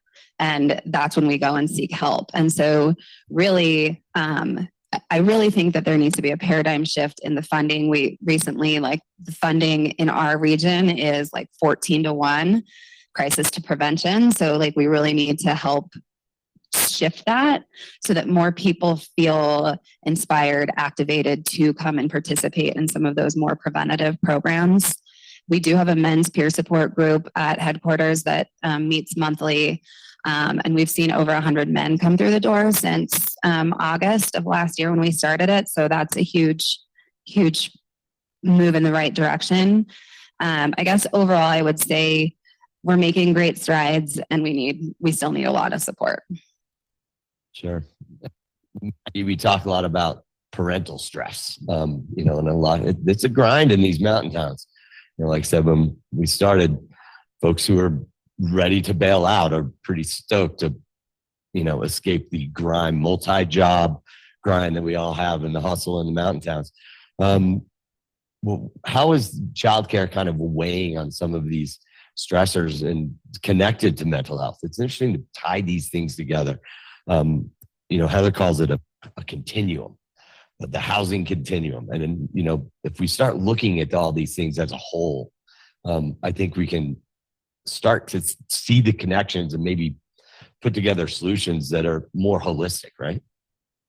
Right. Yeah. We are, the parents and caregivers are extremely stressed right now. The U.S. Surgeon General just issued a report that kind of showed that parent stress is at an all-time high. The stressors of childcare and housing and the high cost of living are definitely weighing on parents' mental health. And so they are all connected.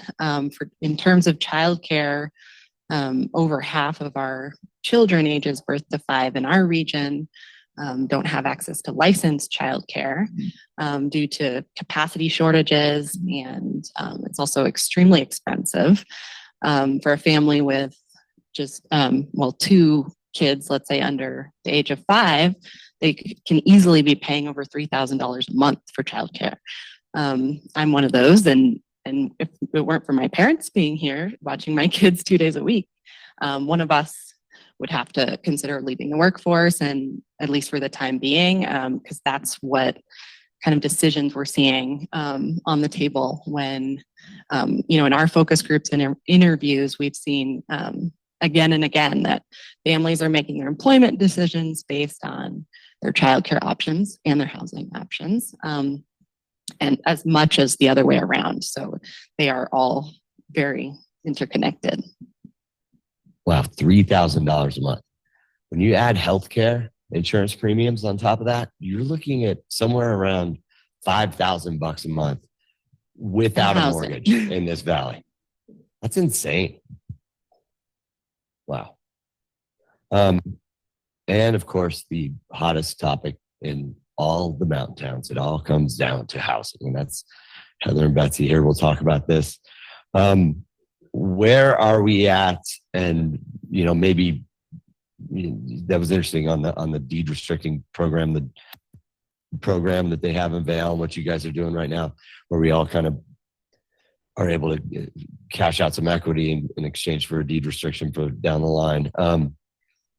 Where are we at right now? And maybe talk about some of the challenges and maybe some of the state and local programs that we're seeing. We're seeing a lot of, you know, the shifting of the AMI. I think we're at 200. I wouldn't be surprised if we go up to 250 with some of these new housing programs because of the $5,000 cost just to hang, just to sit in this county.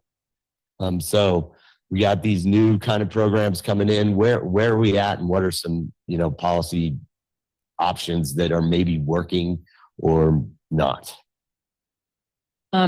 Yeah, so I think like many things, we're on an absolute emotional roller coaster because we are at crisis level.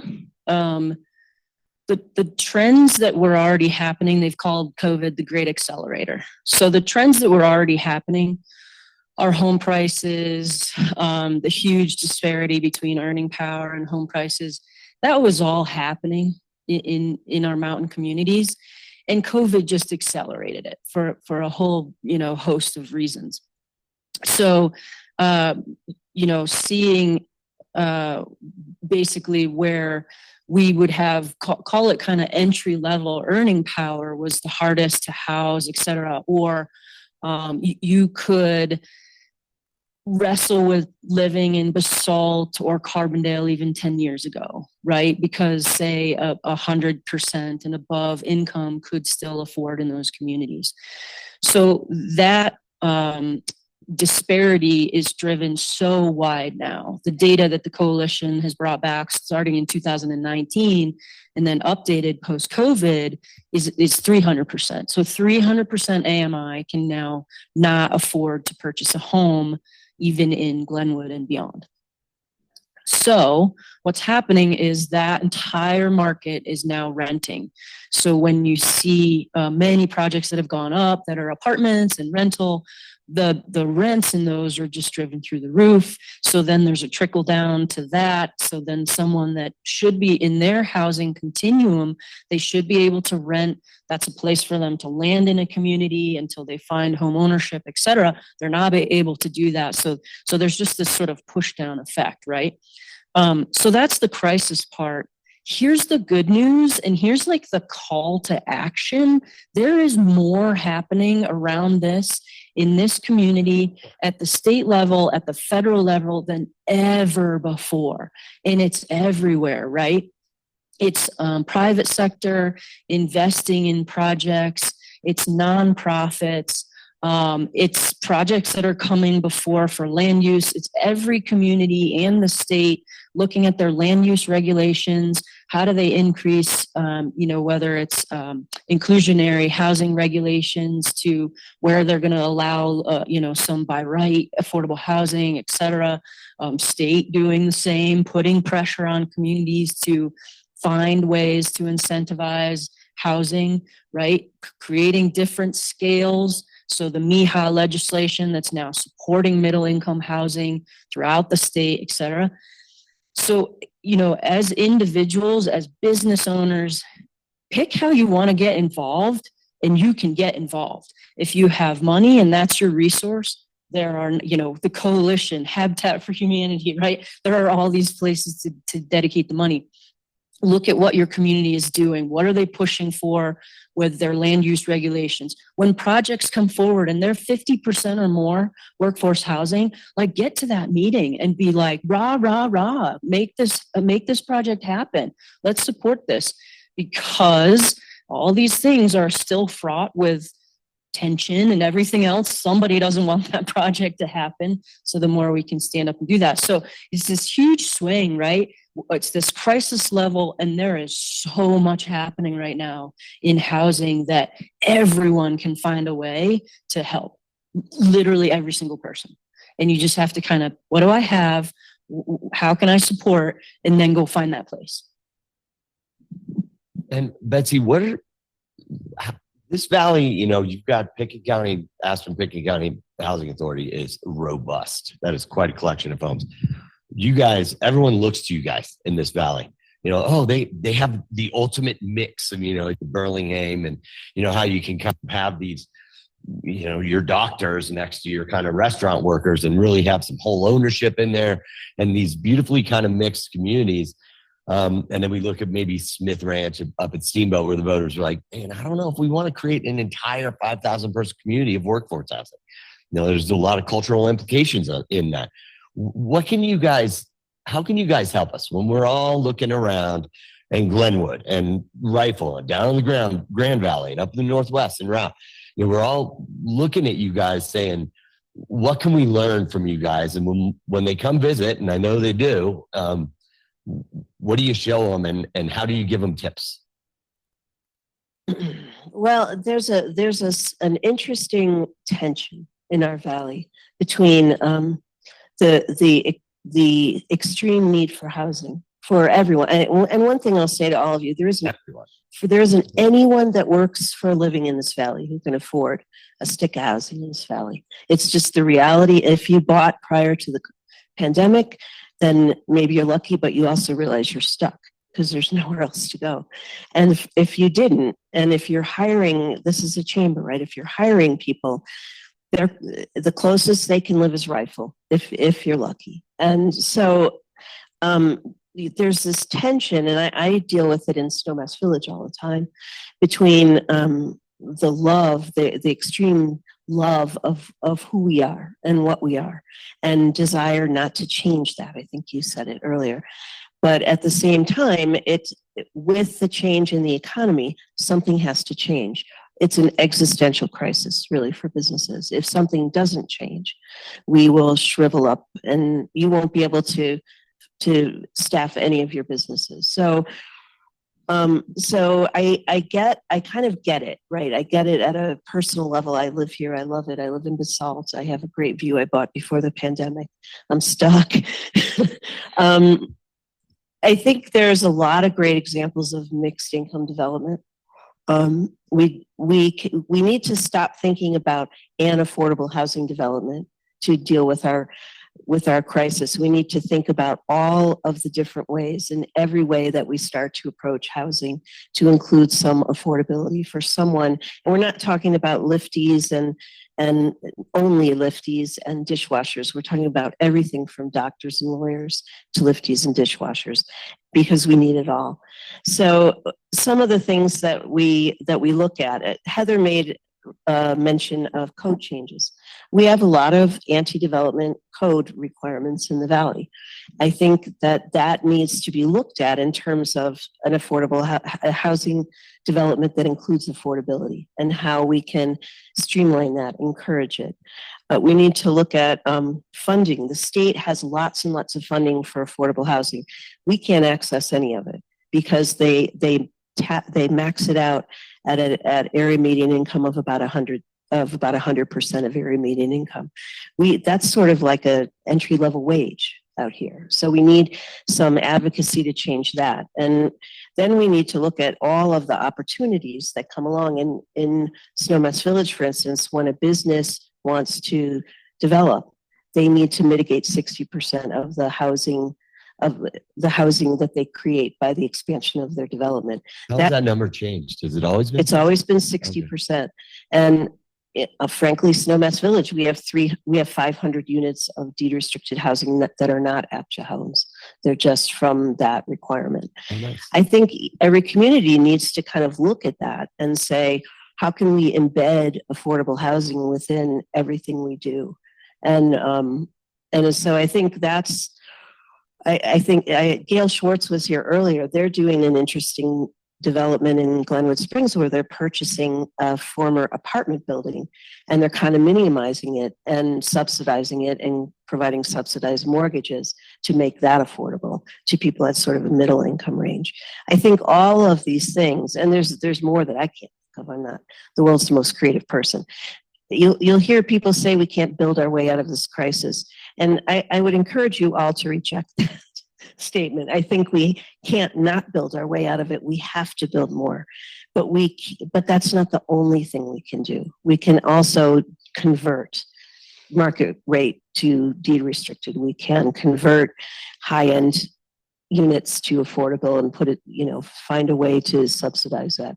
It's expensive and it does require some level of development. And I would encourage all of you who are business owners to let your officials know how you feel about it. You have huge political, social capital, and I think they listen to you. And you're the drivers of this. But we can't grow business without also growing housing. And business owners, don't just talk to your elected leaders. Talk to your customers, your voters, who are going to go out and probably say no to the next big dense project in their neighborhood, as they do.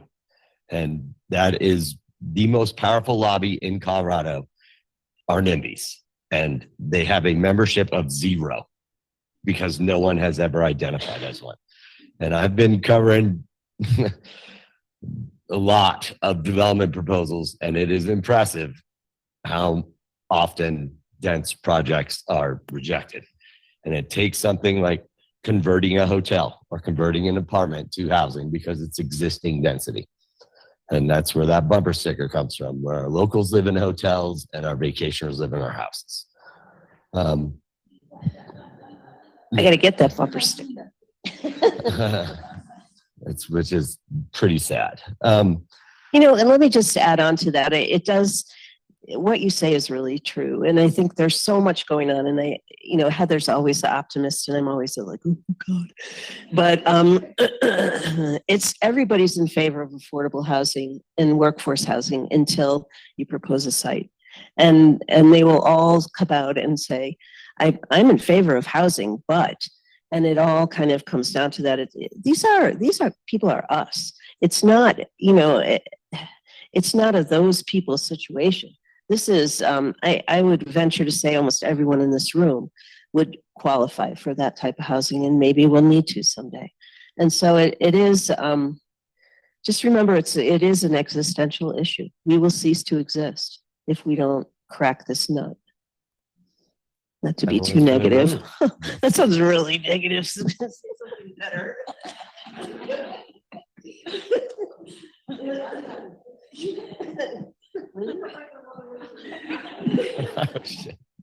The existential crisis. But I mean, these are things we need to hear.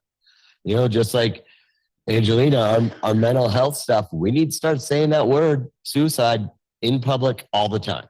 We need to just talk about it. I'm working in a newspaper. Every time there's one, it goes up to the editor and the editor says, we don't write about suicides because there's this unsubstantiated fear that you do it and it clusters. Maybe that's true, maybe it's not, but I personally don't like that rule and I use that word. And I think we need to use it more. And it's part of the existential crisis we are facing, our young people, and now our dudes over 50, dads, and who knows what's happening with them. But let's talk a little bit about solutions. I like that. You touched on a couple. Let's go back to kind of some mental health solutions and the idea of moving towards some preventative measures. And let's get down to some nuts and bolts here. Like, what does that look like, Andrew? Yeah, well, first I wanted to touch on, I think that we need to be messaging mental health differently. And I'll take your quote from one of our meetings, but we were talking about we need to stop teaching our children that suicide is how adults solve our problems. So a lot of times when we do talk about prevention, we tend to talk about the outcome of being suicide, but really not talking about all the things that kind of led up to that and all of the things that we can be doing to help each other in that process. So I guess a call to action to everybody in this room is for us to take our masks down, because sharing your story, which like listening to this, we're all living this. We're all struggling with childcare costs and housing and cost of living, all the things. So we're all going through things, and we tend to just mask up and pretend that we're doing okay. And struggle happens, and we all go through the roller coaster of life and emotions. And so I think one thing that we can all do is to start just sharing a little piece of what's going on in your life, and that empowers somebody else to open up. And I don't know how relieved you all feel when you finally tell somebody something. It's like, oh, and they're like going through it too, or they're going through something similar. So we offer like our peer support groups, which are really great, and we'd love to be able to offer more. And I think it's just really challenging for people to show up to these things. We hear it over and over again, like I wasn't going to come, and then I came and I feel so much better. Those are great, really low-hanging fruit resources. And then, I mean, the big things, the cost of insurance and insurance covering our mental health care. I don't know how many of you guys are following what's going on in Eagle and Vale, but they've done a good job of coming together and really going after the insurance companies and saying, hey, you need to reimburse at the same rates that you reimburse healthcare. So how can we come together to band together to change that, or going to our employers and just kind of shifting how we're paying for mental health care in general. What was my other? I mean, I have so many different, but I think also Chelsea did an amazing needs assessment when she a needs assessment that she did at Pickens County. And one of the quotes that came from that, I think about it all the time, was from a woman that was saying,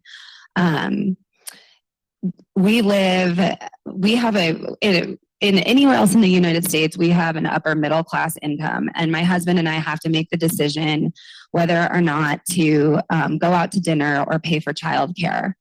And that just like, that hits me, you know, and also like looking at the statistics, it's like, yeah, our poverty level is pretty low, but the issues that we're dealing with were the issues that we're dealing with, and like how those affect our mental health. Those people, we can't go out to dinner because we have to pay for childcare, and how that stems into your home life and your stress level and all of that. And it trickles down and trickles down. So yeah, like I think it's just how it all kind of melts together. So how can we all band together and start thinking of them as collective issues, not just issues within silos? Those census numbers are so weird in mountain towns. Of course, our poverty rate is low because you can't be poor in these valleys. You just can't. Like, you have to leave. You have to go down to a place where it's easier to be poor. And you don't die here either. You know, if you're sick and in your 90s, you don't hang out at 10,000 feet. You go down, you know? So it's like, oh my gosh, no one dies in our valleys. You know, it's weird numbers. But again, this is why we have these conversations, because we need to think of ourselves as a little different. And these numbers are a little Western Slope, like poverty and death rates that doesn't make any sense up here. Like that's a census number that's moot and shouldn't be weighed. But that's neither here nor there. But yeah, paying for mental health care, it's interesting. You know, my wife's a therapist, and she quit therapy because the insurance hassles are just too much. She was working with kids and she can't do it anymore. So now she's catering and making more money. And without spending, 20 hours a week wrangling with an insurance company. But over in Vale, we pay for our mental health care with marijuana and tobacco. It's like paying for housing with short-term rentals. On one time, you don't ever do this, but we want all that money. And short-term rental, you got counties on one end being like, we hate short-term rentals, but we need 15 million a year from short-term rentals to pay for housing, for affordable housing. These two, opposing forces, left hand, right hand sort of thing at a municipal and county levels that are interesting. Let's talk about funding. Like, where do we find the money? We just heard the mayor saying the budget's good. You hear that all over Colorado. Sales tax revenue's never been higher. Property tax collections never been higher. Things are generally pretty good from a budget and funding standpoint at our government levels. How can we talk to our, budget bean counters and get them to, change our allotment and disbursement of revenues to fund things like childcare, housing, and mental health care? Let's start with childcare. Yeah, you really, it's hard to come up with solutions to the childcare crisis without talking about funding. And what it comes down to is that the true cost of childcare is incredibly high. It's much higher than what families are even paying, and it's already such a stress on us. But providers aren't bringing in enough money to even attract and retain staff at a living wage. Really highly trained and qualified teachers are moving on to fast food positions because they make more money. So we can't make childcare more affordable for families without talking about funding, and we can't pay our teachers what they deserve to be paid without talking about funding. So it's definitely top of mind for us. And there is a movement gaining a lot of momentum across the country. That's mostly local communities coming together and pushing for voter-approved early childhood funds. So there are tons of examples across the country and in Colorado as well. There's a group in Sonoma County, I think it's Sonoma County in California, that's being led by their chamber. So it's definitely an issue felt very acutely by our business community. And then in Colorado, we have the Denver preschool program. It's an example. We have Summit County has a fund. Eagle County just passed the lodging tax that is going to early childhood. So there are a lot of examples that we can point to of communities coming together and bringing in this critical, sustainable local funding that's supplementing the state and federal funding to kind of blend and braid and piece it together to, increase capacity and to make it more affordable for families. So that's on our end. The complicating factor for us, where we've really had to try to be innovative, is that we want to take a regional approach. We want to see our entire region improving access, because our working families are crossing county lines every day on their commutes, as we saw in the data, as we know just by living here, that some families prefer care closer to home, some closer to work, some at a convenient location in between, and it really depends on the family's needs and maybe the age of their children as well. I don't want to commute with my 3-year-old, for example, at all. But you do want to commute with your teenager, I'll tell you that. Like the father of 2 teenagers. That is quality family time in a car, because you got them strapped to a chair. Yeah. I've got you. Yep. So that's what we're looking at. We're looking at a multi-jurisdictional approach to raising local funding. In order to do that, we would need to create an early childhood special tax district. And we worked in 2018 and 2019 to pass the state legislation that enables communities like ours to do that. And so we've been working since that bill passed toward the goal of creating the first one in the state. Okay, now to the eternal optimism of the ski area operator executive. Well, so I think that is a really important point, the regional aspect. So I to back up a little bit, really as voters in Colorado, we're going to be a critical part of the solution because I do think there is a component of public support that then has to prioritize the funding for housing, childcare, mental health. And these things are all tied together, right? So it's the hierarchy of needs. When you don't have a stable place to even put your head at night, how do your kids do well in school? How are they mentally healthy? How are you? How do you even think about childcare? Like it just, so there's kind of this buildup of these needs and serving those basic needs. And so as communities, we have to be willing to stand up and say, we're going to support this. We want to support it with funding. So that's one. What I was going to also add was just the regionalism. So part of the coalition is also trying to tackle this regionally, right? And that it comes back to that when housing is tied to your employment, it can be really challenging.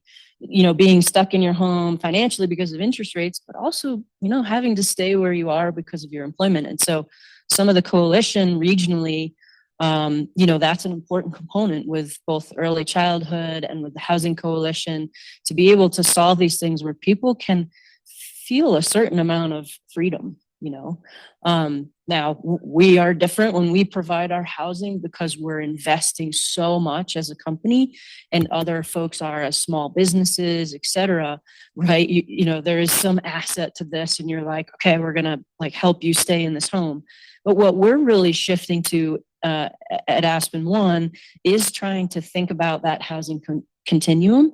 And so how do we do this all together? When we get people who have reached a point where they can think about ownership in the community, whether it's in APSHA or Garfield County Housing, or they can take advantage of the Good Deeds program, making sure they're armed well ahead of time, right? You got to be thinking about that 3 or 4 years before you're ready for home ownership. How are you aligning all these things? You're saving for down payment. You're working on your credit score. You're doing all these things. So we're shifting to having this discussion about the housing continuum and make sure that all these things are kind of tied together. So I think that's part of this solution. Oh, and by the way, tapping into some of that and the philanthropy in this valley, we are one of the most philanthropic valleys in the nation, right? So being able to tell a consistent and concise story about what is happening and make sure folks that maybe aren't as connected as we are understand what's happening. They understand how things have changed in the last 10 years. I mean, folks can't just go buy in Carbondale anymore, or, these things that maybe some people knew about. We have to be a part of kind of telling the story and educating folks on the challenges around housing, childcare, mental health, transportation, these things that are interwoven together, and then help kind of tap into that giving aspect and help folks see that as a priority in the community. That's really a huge funding source. Yeah, that's tremendous. And every one of these mountain communities has a vibrant, collection of folks who really want to feel like they're contributing. And it's not until, like Maggie said, you convey the true cost of childcare, the true cost of mental health care, and the true cost of housing. What does that mean socially, culturally? It's not an economic problem. It is in some ways, but it is existential, social, and cultural. And these communities the face of these communities will change if we don't get on top of this. And conveying that to the folks with tons of money can break through the same us and them aspect. There's no us and them. There's we. NIMBY, not NIMBY, second homeowner, living here, workforce, it's we. And when you have some resource, that's why I said too, to right, you pick the resource you have. I have money. I don't personally, but if I'm that person, I have money. That's what I'm going to give, right? I give my time. I give, brain power. I picked this job and left something amazing because I believe we can, create and execute on these solutions. So Betsy, I don't know if you've heard, but you've been elected queen of the Roaring Fork Valley. You have an unlimited budget. You can write the law. You have 2 minutes to tell your constituents why. She just told us one. 1 minute. You have 1 minute to tell us why and how you are going to fix this community. Fix this And community. well, not fix it, It but doesn't need to address fix these it. issues. All right. On the macro level, I'm going to go macro, micro. On the macro level, I think I would look at every one of our park and rides as a potential transit-oriented development site. Now, putting a bunch of housing on top of a parking lot isn't my idea of a community building activity. But I think if we thought about those publicly owned places, and real estate's the most expensive thing we have here, and we could get over feeling like it would be awful to see them developed, I think those provide a terrific opportunity to build and get people up and down the valley at all levels. My micro thing is something that I try to do in my job every day is the issues of mental health and childcare play out in my housing every day. And I think those who provide housing need to be able to look at stay-at-home parents as somebody who's working instead of in our workforce housing. We need to look at people who are seeking treatment as working at seeking treatment during that time that they're seeking treatment and not make them leave their housing. Because Heather said, nothing's more destabilizing than thinking you'll lose your housing. And I think it keeps people from treatment and it keeps families struggling all the time. So at a micro level, I'd have all of us who provide housing build in some way to flex to meet those kind of needs too. Do we all get to do quiz? Yes, so everybody gets one. Okay, everybody gets one. So the coalition identified over 2,000 units that are kind of already in the pipeline. They're approved, probably waiting for financing. They're in some version of about to be built. 50 to 60% of those are market rate. I'd get the funds, I'd buy those down. So we get 100% of those are put into workforce. And I'd fund childcare. Thank you. Thank you. Yes. Yeah, we definitely need to, we'd be working together very closely on these issues, or we will be. And in our ideal scenario, we'd like to see cost of childcare be closer to 7% of any household's income. We want to see quality options for early childhood education throughout the region, like I said, whether center-based, home-based, and really encourage or really have the family choice and options for quality care, and really an inclusive system that also supports the families with the highest need and has culturally relevant, location-appropriate options. Okay, I would build a collaborative mental health facility where there would be no question anymore. Where do you go for mental health care? Accessible to everyone from prevention to crisis. Yeah, I think that we really need to be looking at how we're dispersing funding in terms of crisis versus prevention and rebalance that. And just to tack on to what you were saying earlier, there's the largest amount of millionaires, billionaires in this area that don't give back to this region. And I think it's most likely due to lack of education on what's actually going on, because they're not living it. And so us all talking about this wonderful, beautiful place that we all love and live in and come to visit and vacation in might not be able to exist the way that it currently is if we don't come together to address these issues. So I think that we have the resources here. I think if we're all just talking the same message, and massive collaboration needs to happen. Cool. Do we have time for Q&A or? Okay. As in back.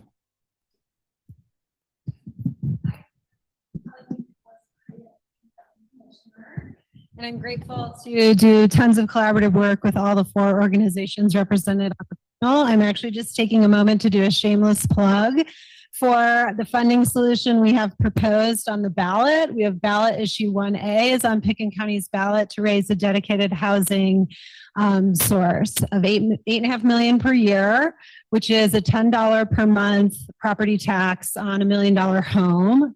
We're very limited in how we can raise money in Pickens County. We can do a sales tax, which is very regressive and actually puts the burden on those least able to pay, or a property tax, which in this case helps spread the benefits of our exploding real estate market more equitably through funding housing solutions.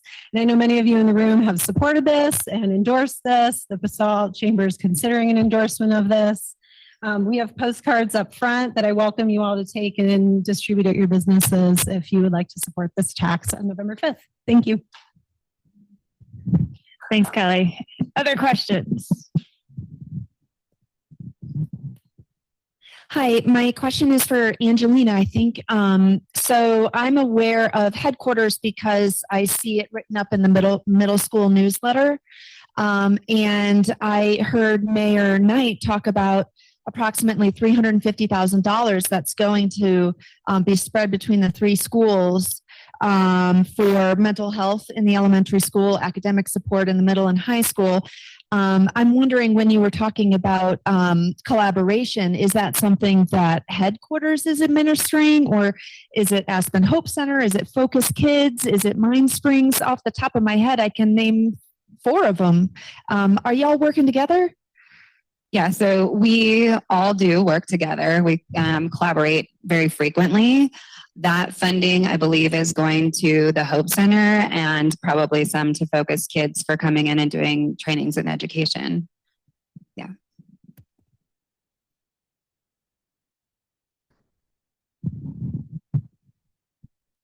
I'm just curious how many affordable housing units are needed.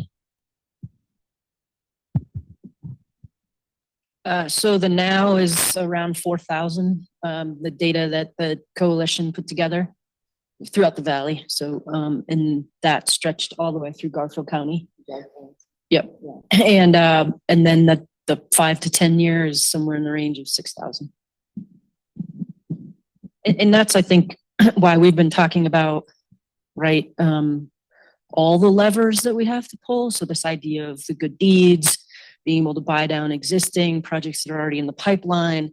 How do we get more than 40% of those to be somewhere workforce housing accessible, and all the versions of attainable housing, and how do we build, and how do you support Habitat who might be buying down this apartment? So I think we want to make sure the message too is not like we're going to build 4,000 to 6,000 units. I think the idea is a whole number of programs and levers to be able to meet this need in a lot of really creative ways. Next Generation Wealth Management here. So I talk a lot to our community about money and finances in every one of these areas that we're hearing from you. Heather, you talk about this hierarchy of needs, and everything starts with awareness, information, education, and from my perspective, financial literacy could be a very important component to this. Can you guys all talk in your respective areas how financial literacy empowers the people that you serve, and how you are using that as a collaborative effort to lift people up in your specific areas? Yeah. We could probably use it more than we do, I would say, in our housing. Heather referred earlier to people who need to start thinking about homeownership years before they get into homeownership. That's certainly one way. Historically, homeownership is one of the bigger wealth building activities we have. That doesn't really work in deed restricted housing quite as much, but you still do build equity over a small amount of equity over time. So we look at that, as well as bringing in our first time home buyer, after people buy, to work with our HOAs to help them plan for reserves for replacement and that sort of thing, and how to properly budget for that. I mean, we have such a huge, robust employee resource portfolio, right, to be able to help people all the way through, and all of the programs where people can invest in their own future. The three things that I would say, the first is I'd really like to start a conversation around our 30% threshold that banks use and everyone else. There's been some really interesting research around residual income and using that as a model. So when you are in an 80% AMI category, you really should be spending more like 20%. And you need to kind of then work your way up, right? So then someone who is 300% AMI, they can be spending 40% or more. So that residual income, I think, is something I'd really like to weave into a lot of conversations, at all levels.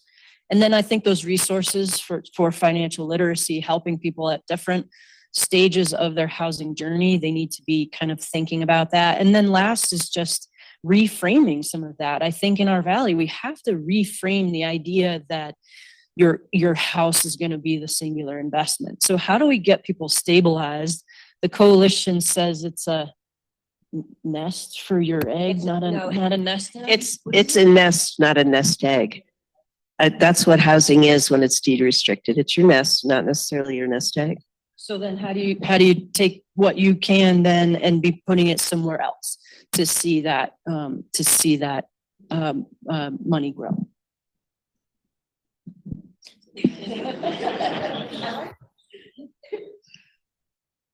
I think, for in the early childhood landscape, it's not necessarily talked about in those terms, I think, as much in terms of financial literacy. I think it could be brought in. I think for families, it's definitely the focus is more on making sure that families know about the supports that are available, and whether they qualify for CCAP and the different financial assistance programs.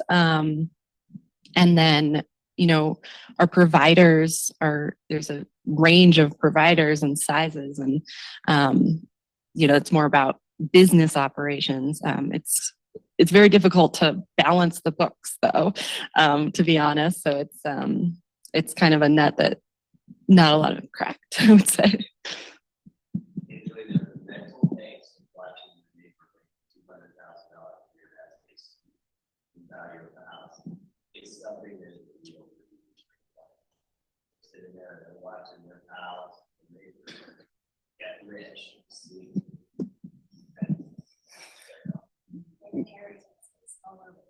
Yeah. So headquarters focuses on the 4 quarters of mental fitness, social, emotional, physical, financial. Those have been identified as some key stressors that affect people's mental health. This idea of reframing, looking at your money story, but it's just so different for us here, just what we experience here. And so within our financial workshops and stuff, we really look at our money stories and kind of examining that, and then we're able to connect people into financial resources if they need them. And as we're building out the coaching model, that's part of the model that we're looking at. And then as far as our mental health fund, we ask that the people that are being subsidized, if they can, to be able to at least pay $5 to have some skin in the game. Absolutely, if they cannot afford the $5, we still cover it. But really working with the therapists we fund an initial 10 sessions, and then how can they be working towards maybe being able to pay $15 the next time, et cetera, to kind of just build their own financial support for their own mental health. So these are small ways that we're kind of helping with that. Breeze Richardson, Executive Director of Aspen Public Radio. And I wanted to share with the room that we'll be making a press announcement this afternoon that we're bringing Eleanor Bennett back. as a reporter titled Social Justice Reporter. And it's a desk we're launching collaboratively with Aspen Journalism. And these 3 issues are major focuses of that desk. Gail and I were talking on the break, and she disappointingly shared just how frustrating she's finding engaging the philanthropic community around housing, that housing is just not a sexy thing to fund, though some of these other areas have gotten some momentum. And I shared with her just how much traction I'm getting philanthropically around the idea of funding social justice. And so framing these issues as social justice issues may be one path forward. So my reason for standing up today was both to encourage everyone in the room and the panel. We still very much function on the old school 1990s press release. Like, if you're doing cool stuff, you need to let the media know. It's not just about us showing documents like this. It's also about you proactively saying, I'm doing this in housing, or I'm doing this in childcare. It might be a really small thing, but connecting with your media, talk about the things that are different in this community. We have 8 thriving newsrooms in this valley. We are about as polar opposite from the idea of a news desert as you can be in this country. We have 2 free daily papers in Aspen, plus a weekly in the Soper Sun, plus whatever you want to call Glenwood Post Independent. Like, it's daily digital, but it prints 3 days a week. Plus there's the Citizen Telegram in farther down the corridor. So plus you've got Aspen Public Radio broadcasting 24/7 news and information with one of the most robust local newsrooms in small newsrooms in the state. And you've got KDNK Community Access talking robust public affairs programming all the time. So we need you to be our part. I think media is part of the solution. If we don't fund nonprofit journalism, thank you, Colorado Sun. You can tell Larry I gave this pitch, okay? If we don't fund nonprofit journalism, we won't have a vehicle in which to tell our stories. If we don't root our journalism solutions oriented, we're just contributing to the problem. So we need to talk about what's working and why. And we need your partnership as leaders and as business owners and as neighbors to tell us when you're seeing something that you wish your neighbors knew about, so that we can report on it. So again, another beautiful tool in our toolbox here. And we hope that by bringing Eleanor on with that social justice lens, we'll be able to do more of this reporting and maybe attract some more funding. It's in the press release, but it's Eleanor at aspenpublicradio.org. And we've actually activated her old account. So for those of you who know her as the Morning Edition anchor, we're literally just on staff the last 24 hours kind of reactivating everything to bring her back. This was always the plan. Those of you who have been following her story know she spent the summer in a full immersion Spanish language program, because this desk is really going to be driven by the people whose stories we're telling.